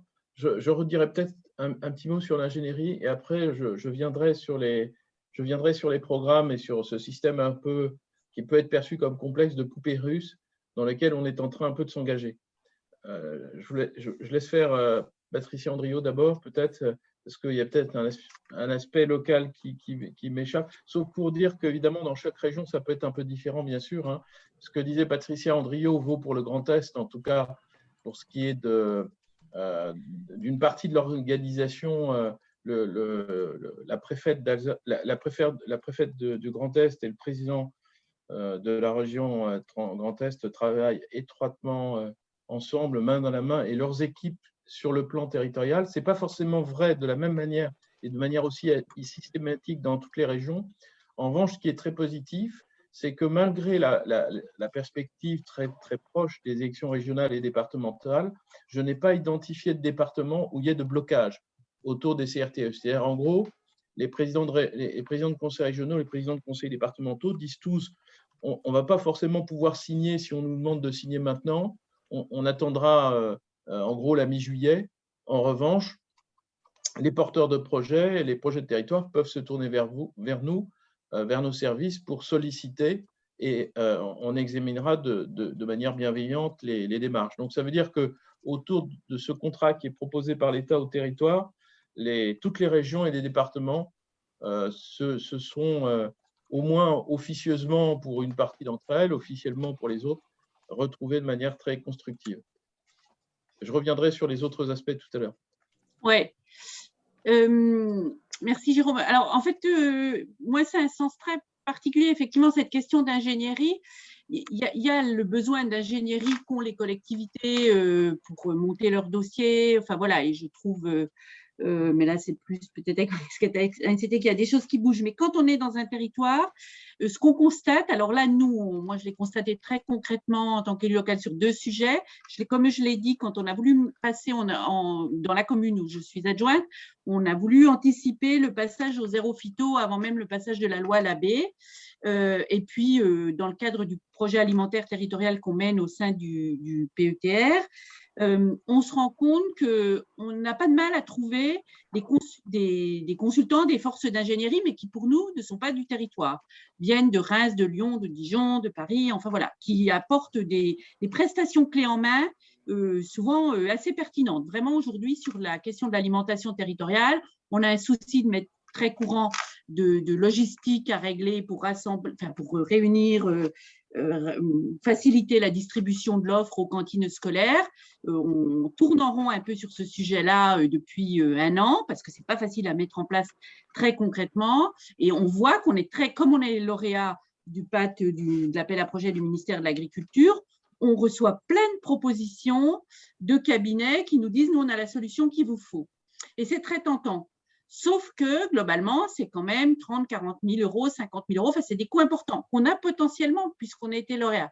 Mais quand même, on se dit que nous, on voudrait bien être capable de faire ça sur le territoire. Et qu'on se dit on voit bien qu'on a des bouts de compétences dans des associations. Par exemple, sur la lutte contre le gaspillage, un de nos axes de PAT, c'est la lutte contre le gaspillage dans les écoles. On a des assos qui bricolent un peu, c'est vrai, pour répondre, faire des prestations dans les écoles. De la même manière qu'on avait des assos, des structures d'insertion qui interviennent dans les collectivités pour l'entretien de nos espaces verts et qui se posaient des questions sur l'entretien des cimetières, sur centres phyto, mais qui bricolaient. Et on a donc fait le choix, nous, de se dire, bon, bah, ça va être plus long, mais on consolide ces assos-là, on apprend ensemble et on donne les moyens à ces assos d'apprendre pour aller dans les objectifs qu'on se fixe, plutôt que de faire venir des prestataires extérieurs avec lesquels on irait plus vite, peut-être avec lesquels ça coûterait au final moins cher, parce qu'ils ont plus de compétences immédiates délivrables, mais sur lesquels, là aussi, on fait repartir de la valeur ajoutée du territoire. Enfin, on paye les factures qui ne restent pas sur le territoire. Et surtout, on a des assos qui ont des modèles économiques fragiles, qui nous demandent des subventions en tant que collectivité par ailleurs. Donc, on se dit, c'est intéressant d'essayer ensemble que ces assos qui sont sur, on ne dénature pas leur objet, qui sont sur ces objets-là, comment ensemble on se pose la question de progresser et de les faire bosser, elles, tout en sachant pertinemment qu'elles n'ont pas tout à fait exactement la compétence qu'on a besoin tout de suite. Alors, c'est un pari un peu parfois pas toujours aisé, parce que des fois on se plante, parce que ce n'est pas le chemin le plus court, parce qu'on travaille avec des acteurs du territoire qu'on connaît, qui sont en lien avec les uns et les autres dans des relations complexes, tout ça. Mais en tout cas, c'est le choix politique qu'on a assumé au niveau du PETR, à 2 reprises, sur le TEPOS pour les 2 exemples que j'ai cités, et on se dit que sur plein d'autres sujets, on a besoin de consolider ça. J'ai évoqué la question de la petite enfance, j'ai évoqué, voilà. Donc, je ne sais pas si ça répond à la question sur l'ingénierie, mais voilà ce qu'on essaie de faire. Donc, ça veut dire qu'on accompagne très concrètement, on donne des moyens pour accompagner ces assos dans leur montée en compétences, avec plein de débats et plein de sujets, mais voilà. Et pour nous, le CRTE, c'est un bon outil aussi pour aller, même si les financements CRTE ne vont pas démultiplier les financements en ingénierie, mais ça fait un cadre intégrateur, comme on l'a dit, et ça crée de la lisibilité sur les objectifs qu'on se fixe. Donc, nous, on trouve que c'est un bon outil pour… Voilà. Mais c'est de ce type d'ingénierie qu'on a besoin de consolider et dont je parlais. Par exemple, voilà, un autre sujet sur lequel on va travailler, là, dans le groupe de travail que j'évoquais, c'est la mise en place d'une CAE, d'une coopérative d'activité et d'emploi sur le territoire. On n'en a pas sur le territoire actuellement. Et ben voilà, c'est un sujet sur lequel on veut avancer là. Derrière le mot, je reprends peut-être le fil, Jérôme Guton, derrière le mot ingénierie, en fait, il y a plein de choses. C'est un mot un peu fourre-tout. Donc, c'est vrai que l'ingénierie, on a de l'ingénierie territoriale, la NCT et d'autres établissements publics de l'État, je pense à l'ADEME ou au CEREMA, ont des aides à l'ingénierie, ou même la Banque des territoires, qui est une dépendance de la Caisse des dépôts et de consignation. Mais ce n'est pas spécifique à l'économie sociale et solidaire. Et donc, je pense que si on veut chercher de l'ingénierie, économie sociale et solidaire, il faut sans doute aller les chercher, toujours pareil, au niveau des directions régionales, enfin les anciennes directions régionales du travail, de l'emploi et de la formation professionnelle, qu'on appelle aujourd'hui, je ne m'y habitue pas, les TRETS, et qu'on a appelé les directs à un moment. Et je pense qu'on reviendra probablement souvent à des moyens européens, c'est-à-dire au moyen du FSE, du Fonds social européen, avec ce partage un peu compliqué entre le FSE qui est géré par les régions et le FSE qui est géré par l'État. Mais donc voilà, je sais que certaines structures de l'ESS considèrent que les fonds européens sont compliqués. Néanmoins, je persiste à penser qu'on en dépense quand même un certain nombre de centaines de millions d'euros chaque année et qu'il n'y a pas de raison de renoncer a priori là-dessus. Je voudrais revenir aussi sur la question des conventions, les conventions éventuelles qui auraient à signer entre une structure ESS et une collectivité. Il n'y a pas de raison qu'elles soient différentes de celles qu'une association ou une structure de l'économie sociale et solidaire signe avec toute collectivité, y compris l'État, en temps normal. Il n'y a rien de nouveau sous le soleil, sauf peut-être le fait de viser le futur contrat de relance et de transition écologique et la loi sur les contrats de cohésion territoriale. Un mot pour dire aussi, revenir sur les interlocuteurs, hein, encore une fois, côté État, c'est le préfet qui est le délégué territorial de l'agence. C'est le plus souvent le directeur départemental des territoires qui est le délégué territorial adjoint de l'Agence nationale de cohésion des territoires, mais ça ne change rien, si j'ose dire, au partage des compétences au sein des organisations de l'État. Donc les TRETS, encore une fois, ont tout leur rôle à jouer, et je suis moi-même en liaison avec le ministère du Travail, et notamment la directrice de cabinet adjointe, Stéphanie Cher, pour que ça se passe bien avec les structures régionales. Dans cette période, c'est évidemment toujours un tout petit peu plus compliqué. Je reviens enfin oui, et je voulais dire aussi que dans certains PCI, les présidents s'appuient sur PCI ou groupe de PCI ou PI ou PETR, les présidents s'appuient sur leurs équipes habituelles, et puis dans certaines structures, en revanche, ils ont recruté ou ils envisagent de recruter des personnes spécialement sur le sujet, sur des financements soit régionaux, soit départementaux, soit nationaux. Il y a toutes sortes de configurations. Sur le sujet de cœur de ville, petite ville de demain, d'une manière générale, les programmes de la NCT, et ça peut s'étendre jusqu'à territoire d'industrie ou les programmes de la politique de la ville, tout doit bien évidemment trouver sa place dans les futurs contrats de relance et de transition écologique.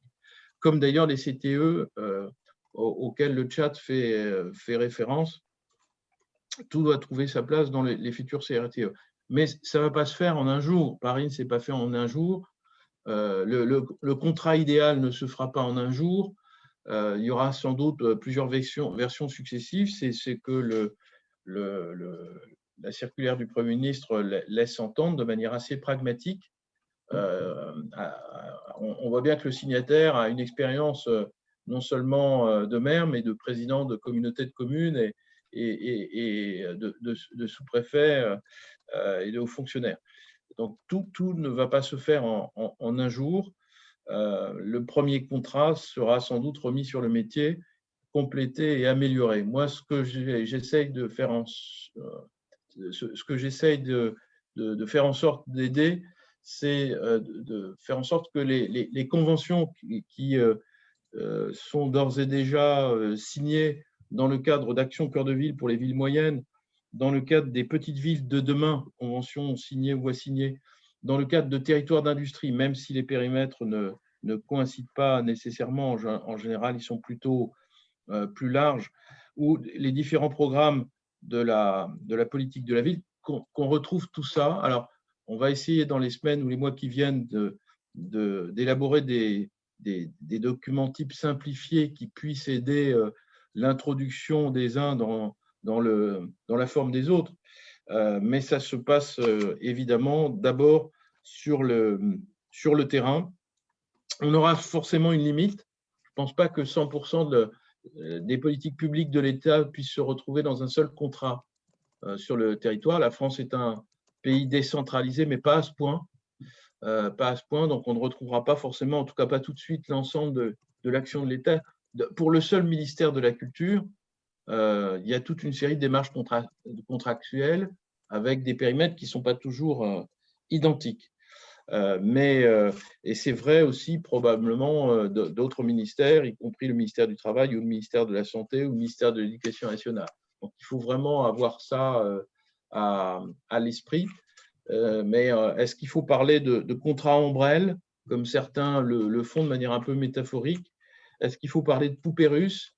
où on retrouve des conventions dans les contrats qui sont devenus en quelque sorte des volets d'un contrat commun. Ce qui est sûr, c'est qu'il faut avoir dans un seul document une action de l'État qui reste lisible, une action d'ailleurs des grandes collectivités aussi, régionales ou départementales, si elles souhaitent s'associer, qui reste lisible, qui reste accessible. En tout cas, pour l'élu, pour l'exécutif, pour le président de la structure, comme pour le fonctionnaire de l'État que je suis et pour le citoyen, ça sera plus facile à lire. Ça sera plus facile à lire. Merci beaucoup Jérôme, à tous pour avoir répondu très en détail à toutes les questions. Je vais passer la parole à Catfish qui va animer la partie sur le partage d'expérience des acteurs de l'ESS dans les territoires innovateurs sociaux. Oui, merci beaucoup Morgane et merci à tout le monde d'assister à ce webinaire. Alors, on a vu le rôle extrêmement important de mobilisateurs, d'animateurs, de concertateurs, joué par les pouvoirs publics et les collectivités locales dans ce travail des CRTE. Maintenant, la vraie innovation de ces CRTE, c'est l'inclusion, la co-construction avec des acteurs citoyens des territoires pour concrétiser les ambitions de ces territoires de manière extrêmement matérialisée. Et pour ça, ça nous semblait incontournable d'échanger avec des acteurs de l'ESS et de l'innovation sociale qui, on l'a vu, ont un rôle primordial à jouer sur ce sujet. Et donc, pour ça, on a invité 3 personnes à s'exprimer aujourd'hui. Donc, Pierre Péziardi, qui est président de la Ceinture Verte, qui travaille sur des questions de relocalisation agricole. Christine Blondel, qui est du côté d'énergie citoyenne, donc sur des questions de transition énergétique. Et puis, Thomas Matagne, qui travaille sur les questions de mobilité partagée. Et les questions qu'on a reçues en amont de ce webinaire étaient les suivantes. Au-delà de l'intérêt qu'on a à découvrir vos projets, on sait et on se demande qu'est-ce qui facilite votre lien aux collectivités, à la coopération avec les collectivités. Quelles démarches, méthodes, outils, ressources avez-vous mis en place pour faciliter ces coopérations et porter avec des collectivités et des acteurs locaux des projets de territoire? Et pour lancer la discussion, je propose à Thomas Matagne de partager son expérience autour d'ECOV et du covoiturage. Thomas, la parole est à toi. Merci beaucoup, Catfish. Bonjour à toutes et tous. Merci de l'invitation. Alors, brièvement, Thomas Matagne, j'ai fondé ECOV après être passé en collectivité au ministère de l'écologie avec l'objectif de développer un opérateur de mobilité destiné aux zones peu denses qui s'appuie sur les flux de voitures actuels pour résoudre les problématiques de mobilité dans ces territoires où il n'y a pas ou peu de transport collectif parce que la densité est trop faible. Donc, en gros, à peu près tous les territoires sauf les centres-villes. Pour répondre aux enjeux actuels de transition écologique et sociale. Et en s'appuyant donc encore une fois sur la ressource du territoire qui sont les véhicules qui circulent avec un taux d'occupation extrêmement faible puisqu'on a à peu près 1,3 personnes par véhicule pour les trajets du quotidien.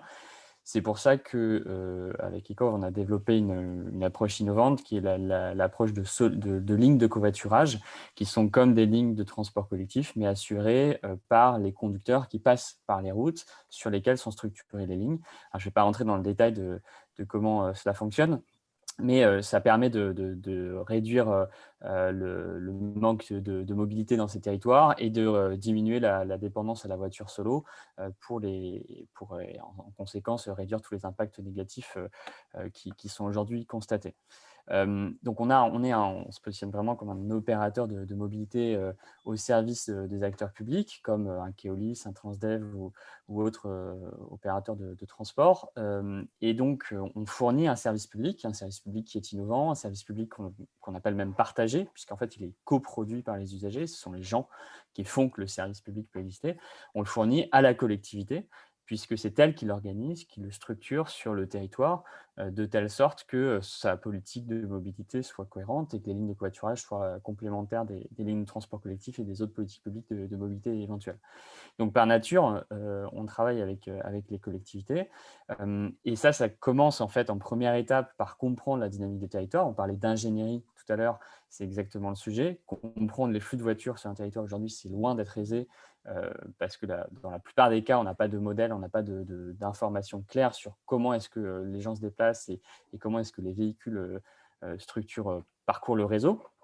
Et puis ensuite, une fois qu'on a fait l'estimation des potentiels de covoiturabilité, potentiels de covoiturage, on va pouvoir proposer des déploiements de solutions, des lignes de covoiturage ou éventuellement d'autres solutions de covoiturage ou de transport solidaire ou de transport à la demande en fonction de la situation. Et puis, si il y a des lignes de covoiturage, nous, on peut évidemment ensuite les mettre en œuvre puisque c'est bien notre objectif, notre ambition. Ensuite, on les opère. Donc, on les déploie pour le compte. Il y a du mobilier urbain connecté, du physique, de l'aménagement physique. On fait des arrêts de covoiturage physique couplés éventuellement avec des arrêts de transport collectif.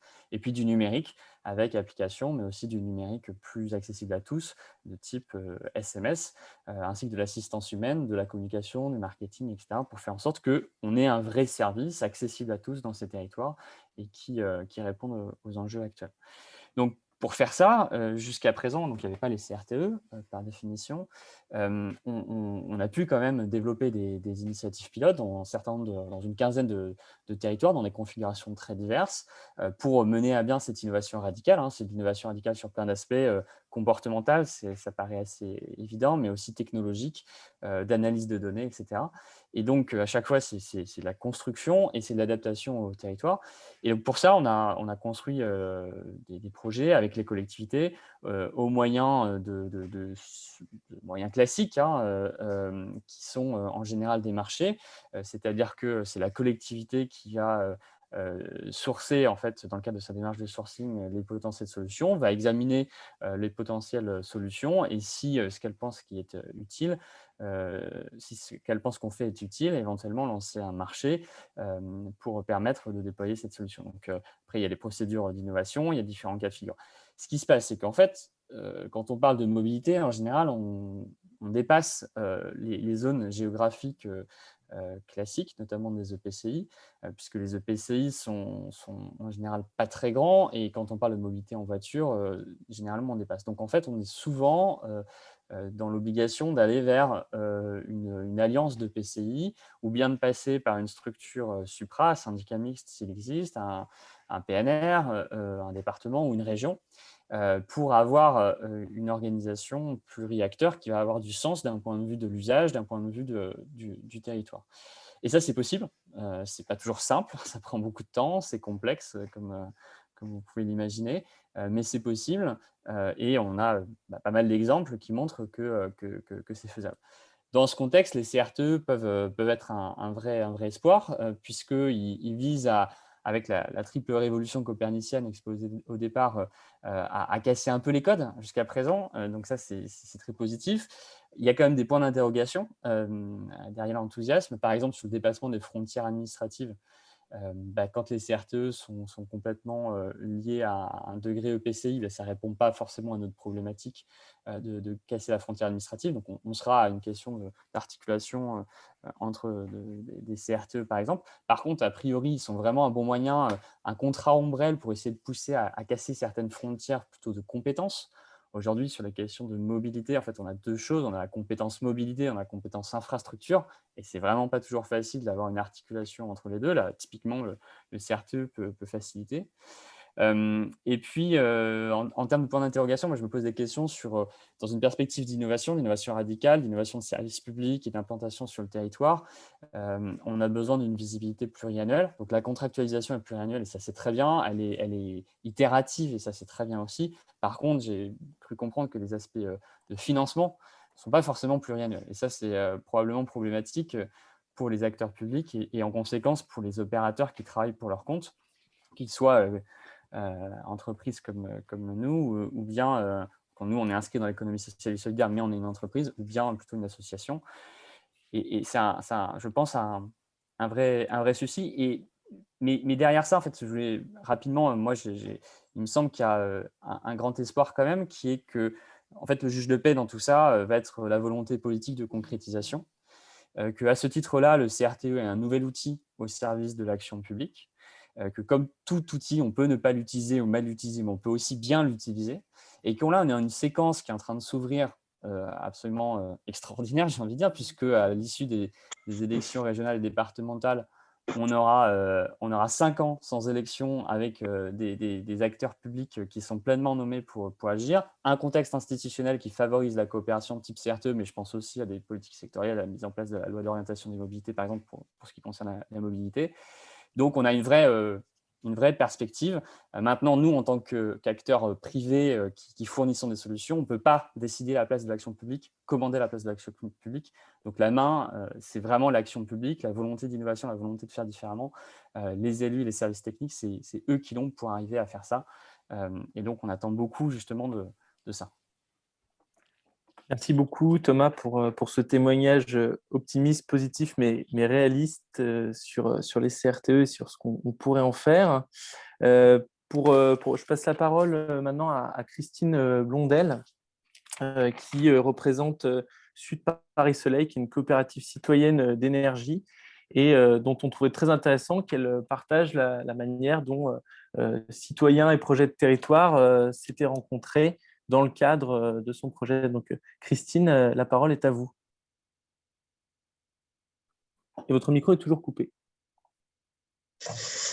Voilà, merci. Oui, effectivement, je représente une coopérative, une SCIC, qui est une coopérative citoyenne, mais dans laquelle participent 4 collectivités locales, 3 communes et un département. Nous sommes situés dans la banlieue sud de Paris, donc le département c'est le Val-de-Marne, et les 3 communes, c'est Cachan, Arcueil, Fresnes et bientôt Antony. L'objectif est double de cette coopérative. C'est d'une part de sensibiliser à la transition énergétique. Et le deuxième objectif, qui vise le premier, en fait, c'est de développer les énergies renouvelables, puisque le scénario négawatt, c'est premièrement économiser l'énergie, deuxièmement efficacité et troisièmement renouvelable. Donc, à chaque fois, le discours commence sur les économies d'énergie. Mais pour ça, on passe par le développement du renouvelable. Et en ville, c'est le photovoltaïque. Donc, nous avons le projet avec plus de 200 autres coopératives citoyennes. Je voudrais dire d'abord qu'on s'insère dans un réseau. C'est extrêmement important. C'est un sujet technique. Il faut de la formation, il faut de la mutualisation, il faut des retours d'expérience. Et ça, c'est Énergie Partagée, l'association Énergie Partagée, qui est une association nationale et également un fonds d'investissement qui anime ce réseau et qui assure la mutualisation entre ces 250 coopératives citoyennes d'énergie renouvelable sur tout le territoire.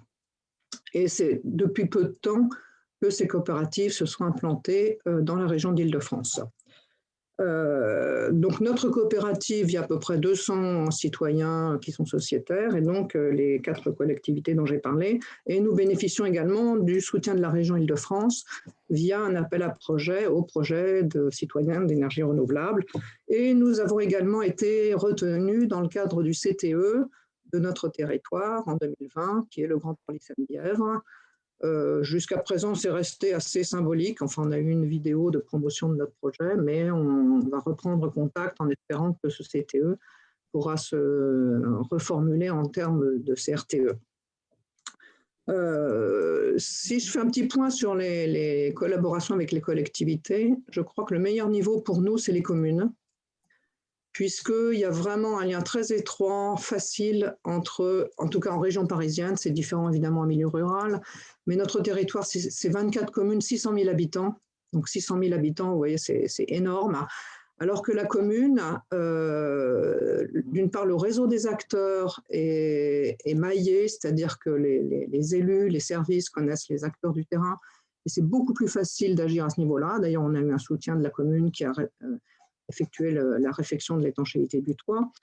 Les communes soutiennent d'une part par un gage de sérieux auprès des habitants, les habitants connaissent la commune, un gage de pérennité pour les projets, elles peuvent soutenir en termes de communication, et enfin surtout, elles peuvent proposer des toits, puisque nous, notre problème, on parlait d'ingénierie tout à l'heure, effectivement, nous, ce qu'on attend un peu de notre territoire, c'est un soutien en matière d'ingénierie que la commune n'est pas en mesure de nous fournir. Par exemple, tout bêtement, enfin tout simplement, mais ce qui n'est pas si simple, c'est de recenser les toits qui sont éligibles à l'installation de panneaux solaires. Ça, nous, on n'a pas le moyen de le faire sur les autres communes ou sur l'ensemble d'un territoire, alors que ça relève très clairement de la mission, je ne sais pas à quel niveau administratif, dans le millefeuille administratif.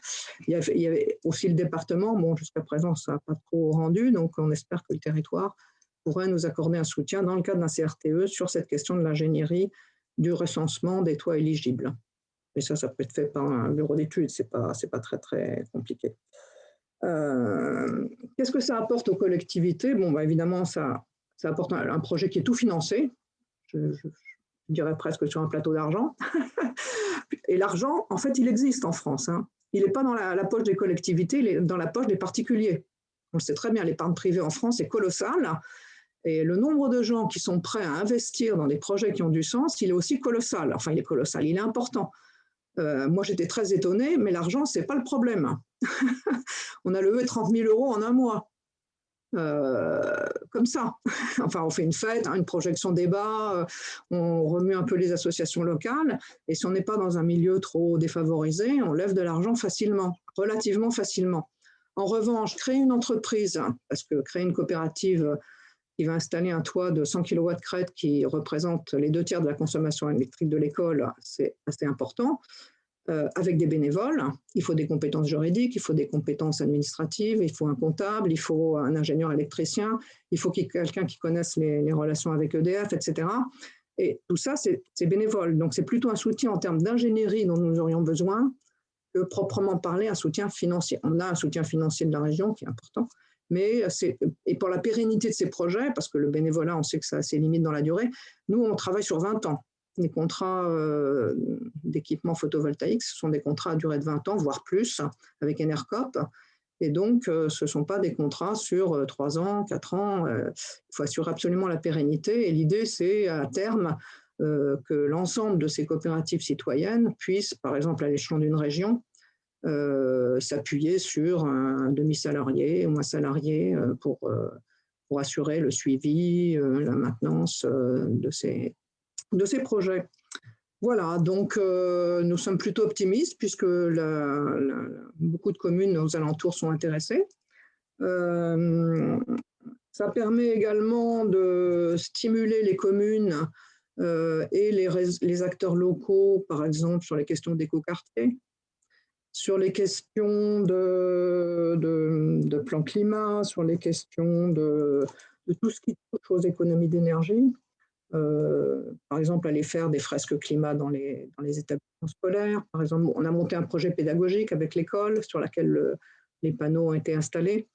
Donc, l'idée, c'est vraiment d'ancrer localement au niveau des communes, avec les instituteurs, avec les professeurs d'IUT, avec les enseignants des lycées et des collèges, de monter un réseau pour que la mayonnaise prenne au niveau local. Et donc, on attend un soutien également Alors, le CRTE, moi, je ne sais pas encore trop ce que ça va nous apporter, donc je suis très attentive à ce qui va en sortir. Voilà, et j'espère que ça pourra nous aider. Voilà pour notre témoignage. Merci beaucoup, Christine. Donc, on entend voilà, une vraie ressource citoyenne, prête à se déployer, prête à faire la transition sur les territoires, et qui a besoin d'être mise en contact avec des pouvoirs publics qui ne sont pas forcément là juste pour mettre des moyens financiers dans les projets, mais aussi pour les accompagner avec de l'ingénierie. Et pour compléter votre témoignage, je vais passer la parole à Pierre Péziardi, qui donc travaille en direct avec les collectivités pour développer des projets de transition agricole et d'alimentation locale. Pierre, la parole est à toi. Et ton micro est coupé. Je disais simplement, merci Catfish. Vous m'entendez? Bonjour à tous. Bonjour. Oui, alors, le témoignage, je vais essayer de rattraper le temps perdu, là, je vais vous le faire en 5 minutes. La ceinture verte, effectivement, ça consiste à essayer de relocaliser une agriculture nourricière autour des agglomérations. Beaucoup le grand public, les collectivités, les plans alimentaires territoriaux ont témoigné du désir de tous de développer les circuits courts. Pour autant, vous le savez peut-être pas, mais ils vont se heurter à la présence d'une production locale. C'est-à-dire qu'en réalité, dans des ordres de grandeur qu'on n'imagine pas, mais si vous voulez par exemple relocaliser 10% de l'alimentation en légumes, exclusivement, 10% de l'alimentation en légumes de l'agglomération de Pau, c'est la mise en culture de 100 exploitations de type ceinture verte, c'est-à-dire 200 hectares de culture, 100 exploitations qui sont en maraîchage diversifié. Ces ordres de grandeur font que les dispositifs existants, les dispositifs de portage et tous ces dispositifs qui tentent de récupérer du foncier, de récupérer de l'argent pour investir, et pour installer des hors-cadres familiaux, des gens des paysans sans terre, on va dire, se trouvent confrontés à ce défi-là et n'y arrivent guère. Et c'est pour ça qu'aujourd'hui, si vous voulez, on a un défi à bas bruit, là, mais on a quand même une profession agricole qui va perdre la moitié de ses responsables d'exploitation agricole dans les 10 prochaines années. C'est terrible parce que précisément, les transmissions ne se font pas, les fermes deviennent de plus en plus grosses et on n'arrive pas à accueillir des hors-cadres familiaux dans une nouvelle forme d'agriculture plus vernaculaire. Donc la ceinture verte, quelle idée elle a utilisée? Elle ne se présente pas comme un fournisseur des agglomérations, des collectivités. Et pourquoi? Parce que c'est un défi assez complexe auquel on est confronté, qui est difficilement planifiable.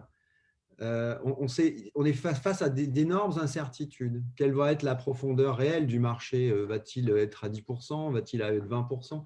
Quel va être le taux de succès des maraîchers, des porteurs de projets? Quel va être le prix du foncier dans 4 ans? Le prix des matières premières dans 5 ans, qui viennent de prendre 30%? Donc, comment on va boucler nos financements? Et donc, ces incertitudes font que on s'est considérablement éloigné des démarches de planification qui pourraient nous attirer et pour résolument entreprendre. Et c'est un petit peu le thème que je vais vous aborder. Et j'ai entendu les désirs, voire les fantasmes de voir le CRTE devenir un contrat intégrateur, un contrat qui définit tout et qui définirait finalement le plan de développement de l'économie sociale et solidaire, le plan des externalités sociales et environnementales souhaitées sur un territoire. Peut-être, mais en réalité, il y a des choses peut-être qui sont planifiables, mais en réalité, dans ce monde devenu complexe, je pense que les collectivités, on doit aussi les aider à entreprendre. Et entreprendre, en fait, c'est être capable de déclencher des actions sans qu'on ne soit sûr de leur exécution. Et ça, c'est terrible. C'est qu'on n'a pas l'habitude de ça. On préfère faire des dossiers, dire que voilà, dans 7 ans, il y aura 18 000 panneaux solaires, 53 000 covoitureurs, mais en réalité, on ne le sait pas. En réalité, on est face à des incertitudes colossales. Et ce qu'on avait, nous, amené dans l'État sous la forme d'un incubateur de start-up d'État qui s'appelle beta.gouv, je vous invite à consulter, on l'a reproduit dans cette démarche ceinture verte, c'est de se dire comment sortir la collectivité de son désir de planifier, de trouver des certitudes là où il n'en existe pas. Eh bien, nous allons constituer avec elle des sociétés. On constitue des SCIC, des sociétés coopératives d'intérêt collectif dans chaque territoire, ceinture verte. Alors, ça tourne autour d'une agglo, ça prend ensuite la dimension d'un département ou de la moitié d'un département quand ils ne se parlent pas entre, par exemple, Béarnais et Basque. Mais dans la Drôme, ça fait tout le département. Et cette méthode-là, elle est très intéressante parce que vous pouvez rentrer en relation avec une collectivité où existe une volonté politique de relocalisation et il n'y a pas d'appel d'offres. Donc, on ne démarre pas par se dire on va voir si dans 6 mois, on travaille ensemble. On travaille. On s'associe. Et donc, on crée un contexte, si vous voulez, où il y a 2 bénéfices. Quand on constitue cette société, on réunit la puissance de signature de la collectivité avec la volonté entrepreneuriale d'entrepreneurs, ainsi que toute la filière agricole. Donc, on crée ainsi un affecto societatis sur une filière de circuits courts, d'une part. Donc, on a une agilité, un focus. Et d'autre part, on peut lever des fonds. C'est-à-dire qu'il est très intéressant quand vous avez une société comme ça, vous la dotez en fonds propres, avec des capitaux publics, très rapidement, vous faites appel, comme énergie partagée, à de l'épargne solidaire qui est extrêmement présente en France, au fond. On n'a pas de problème d'argent. La France détient en épargne 6 fois son PIB. Donc, on peut attirer des sources de financement d'investisseurs solidaires, se constituer un capital et avec ce capital, emprunter pour réaliser des investissements. Donc, c'est le mode de fonctionnement de la ceinture verte. Aujourd'hui, il y aura 6 ceintures vertes à la fin de l'année 2021. Et si je devais donner un message au CRTE, je dirais que peut-être pourrez-vous en faire un plan et il tombera dans les tropismes de l'ingénierie, des dossiers, etc. habituels. Mais peut-être qu'aussi, on pourrait lui donner une dimension entrepreneuriale, c'est-à-dire aider les collectivités à entreprendre. Entreprendre, ça veut dire aider à miser. Ça veut dire mettre des mises sur des solutions qui pourraient être labellisées par nous tous. Ce n'est pas forcément l'État qui doit labelliser la ceinture verte ou ECOV, mais peut-être c'est vous, les acteurs de l'économie sociale et solidaire et les collectivités, l'ANCT, labellisés pour permettre de faire tomber très rapidement des petits tickets qui grossissent un peu à la méthode des entrepreneurs. Et on s'apercevrait que le coût total de cette méthode, entreprendre, miser, est peut-être inférieur à planifier, ingénierie, grand plan, et peut-être plus adapté à certains contextes, et donc viendrait compléter une méthode plus traditionnelle de planification. Voilà mon message pour les CRTE. Merci de votre attention. Grand merci Pierre pour ce message de souplesse. Effectivement, cette idée d'hybridité entre des outils de structuration plus planifiés et des outils plus souples d'action et d'entreprise sociale et solidaire qui sont menés entre collectivités et porteurs de projets. Et je crois que c'est une belle manière de voir aussi la dynamique derrière les CRTE. Alors, voilà, on arrive au bout de ce temps. Alors, on n'aura pas le temps de reprendre les questions ici. On pourra bien entendu répondre par mail. Je vois quand même une question qui revient beaucoup. C'est celle de la place des réseaux d'accompagnement de l'ESS dans les CRTE. Et peut-être que je vais laisser Patricia et Stéphanie clore ce temps peut-être sur cette question et ensuite transmettre la parole à Yannick pour qu'il nous présente en tout cas un espace où vous pourrez venir trouver des outils, des solutions pour construire vos futurs CRTE. Donc, Stéphanie, Patricia, la parole est à vous. Dans quel ordre? Stéphanie, tu as pris la parole, je te laisse. Pas de problème, je démarre. C'était très, très riche. Je suis vraiment ravie qu'on ait pu contribuer à l'organisation de cette rencontre. Je crois qu'on est en train de parler d'un changement culturel. Et c'est aussi pour ça qu'il y a encore pas mal de questions. Et même si on entend très bien, et au French Impact, on ne dira jamais l'inverse, qu'il faut avoir une adaptation par rapport aux spécificités territoriales, on ressent quand même un besoin de donner des outils de référence qui puissent inspirer. S'il n'y a pas de contrat type, mais on entend qu'il pourrait y avoir des canevas inspirants pour que voilà, on puisse avoir du tangible. S'il n'y a pas de liste type de comité de pilotage, il peut y avoir des belles histoires, des pilotes qu'on peut commencer à partager, à rencontrer. Et sur le sujet de l'accompagnement, je pense que ça, c'est un des points clés. Si on veut justement conduire ce changement culturel, de travailler tous ensemble, ce qui, encore une fois, n'est pas une sinécure, effectivement, l'ingénierie, ce sera clé. Alors, est-ce qu'il faut aller avec le DLA, avec les accompagnateurs des DESS, avec les dispositifs ANCT d'ingénierie qui ont été mentionnés par Patricia tout à l'heure, ou ceux de l'ADEME, ou ceux des territoires? Moi, j'ai envie de dire, il faut avoir un bouquet de solutions dans lequel on va piocher en fonction de la spécificité du territoire. Je ne crois pas qu'il va y avoir de pensée unique sur ce sujet, parce qu'on est sur une forme de transformation culturelle. Voilà, donc en tout cas, à disposition pour continuer le chemin, et je pense que Yannick, effectivement, parlera des prochaines étapes. Et Patricia, du coup, je vous retends le micro virtuel. Et comme l'a dit Catfish, les questions auxquelles on n'a pas répondu, on fera un suivi. Il n'y aura pas de questions sans réponse. Enfin, ou si on ne sait pas encore, on dira on ne sait pas encore et on avance ensemble, donc on construit. Mais voilà, pour qu'il n'y ait pas de frustration sur le sujet. Patricia, je vous tends le micro. Merci Stéphanie. Merci à tous au nom du RTES, à tous les intervenants, mais à toutes les questions qui ont été posées aussi, à votre fort intérêt pour le sujet. Un merci particulier à Yannick Blanc et Jérôme Guton pour avoir bien voulu contribuer à ce webinaire au nom du RTES. Et donc, 2 mots pour dire que oui, c'est pas une fin en soi. Enfin, nous, je pense que tant au niveau du RTS que de French Impact, que des institutions, ça permet d'entendre des messages. Et en tout cas, au niveau RTES, sur le site, vous trouverez aussi des ressources qui permettent de faire le relais, l'écho et de prolonger le débat. Et c'est quand même un travail qui se poursuit pour accompagner les acteurs. Peut-être pour répondre à la question qui a été récurrente sur l'accompagnement des acteurs de l'ESS et comment on peut intégrer l'ESS dans les CRTE, le message qu'on entend, nous, en tant que RTES et que j'ai envie de relayer, c'est que c'est aussi aux collectivités, aux présidents de PCI, aux élus, de penser à intégrer les acteurs de l'ESS, et c'est un message que nous, RTES, on ne va pas manquer de relayer auprès de nos collectivités, et parce que je pense que voilà, il y a les acteurs, comme ça a été dit sur le chat, il ne faut pas hésiter à interpeller, mais je pense qu'il faut aussi aux élus de penser à animer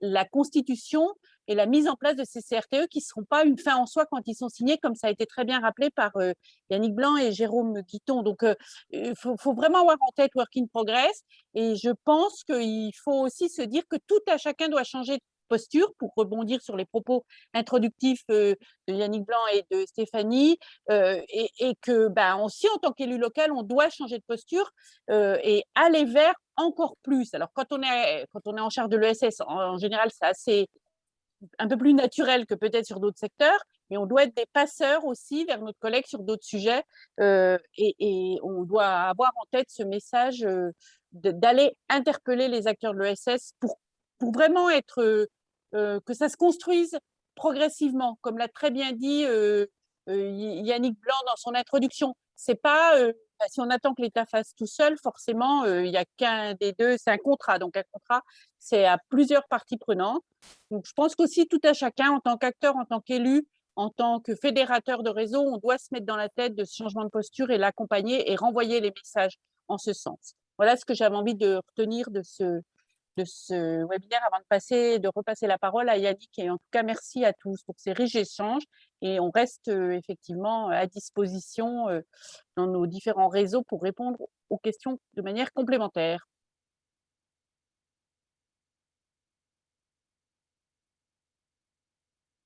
Je laisse la parole à Cathy. Alors, c'est à moi pour dire un mot de conclusion. Si Morgane veut bien afficher la page du carrefour des innovations pour la boîte à outils. Le problème d'une révolution copernicienne, c'est que comme on a changé la place du haut et du bas, au début, on a un peu l'impression de marcher sur la tête. Et ça peut être, le changement de posture peut être inconfortable. On l'a bien vu dans le débat, quand vous demandez qu'est-ce qui est prévu, quelle est la règle, comment ça va se passer, est-ce qu'il y a un modèle type de contrat, de convention, etc. Et bien justement, la révolution dans la révolution, c'est que l'État lui-même, le Premier ministre, a dit on ne va pas procéder comme ça.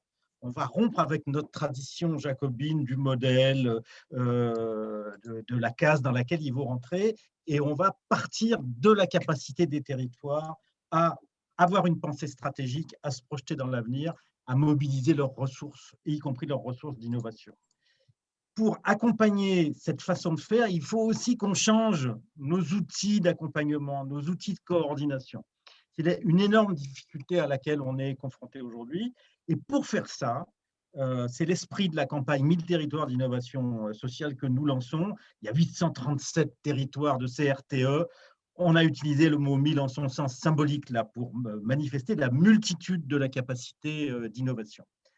Pour faire ça, on va procéder, je dirais, en deux temps.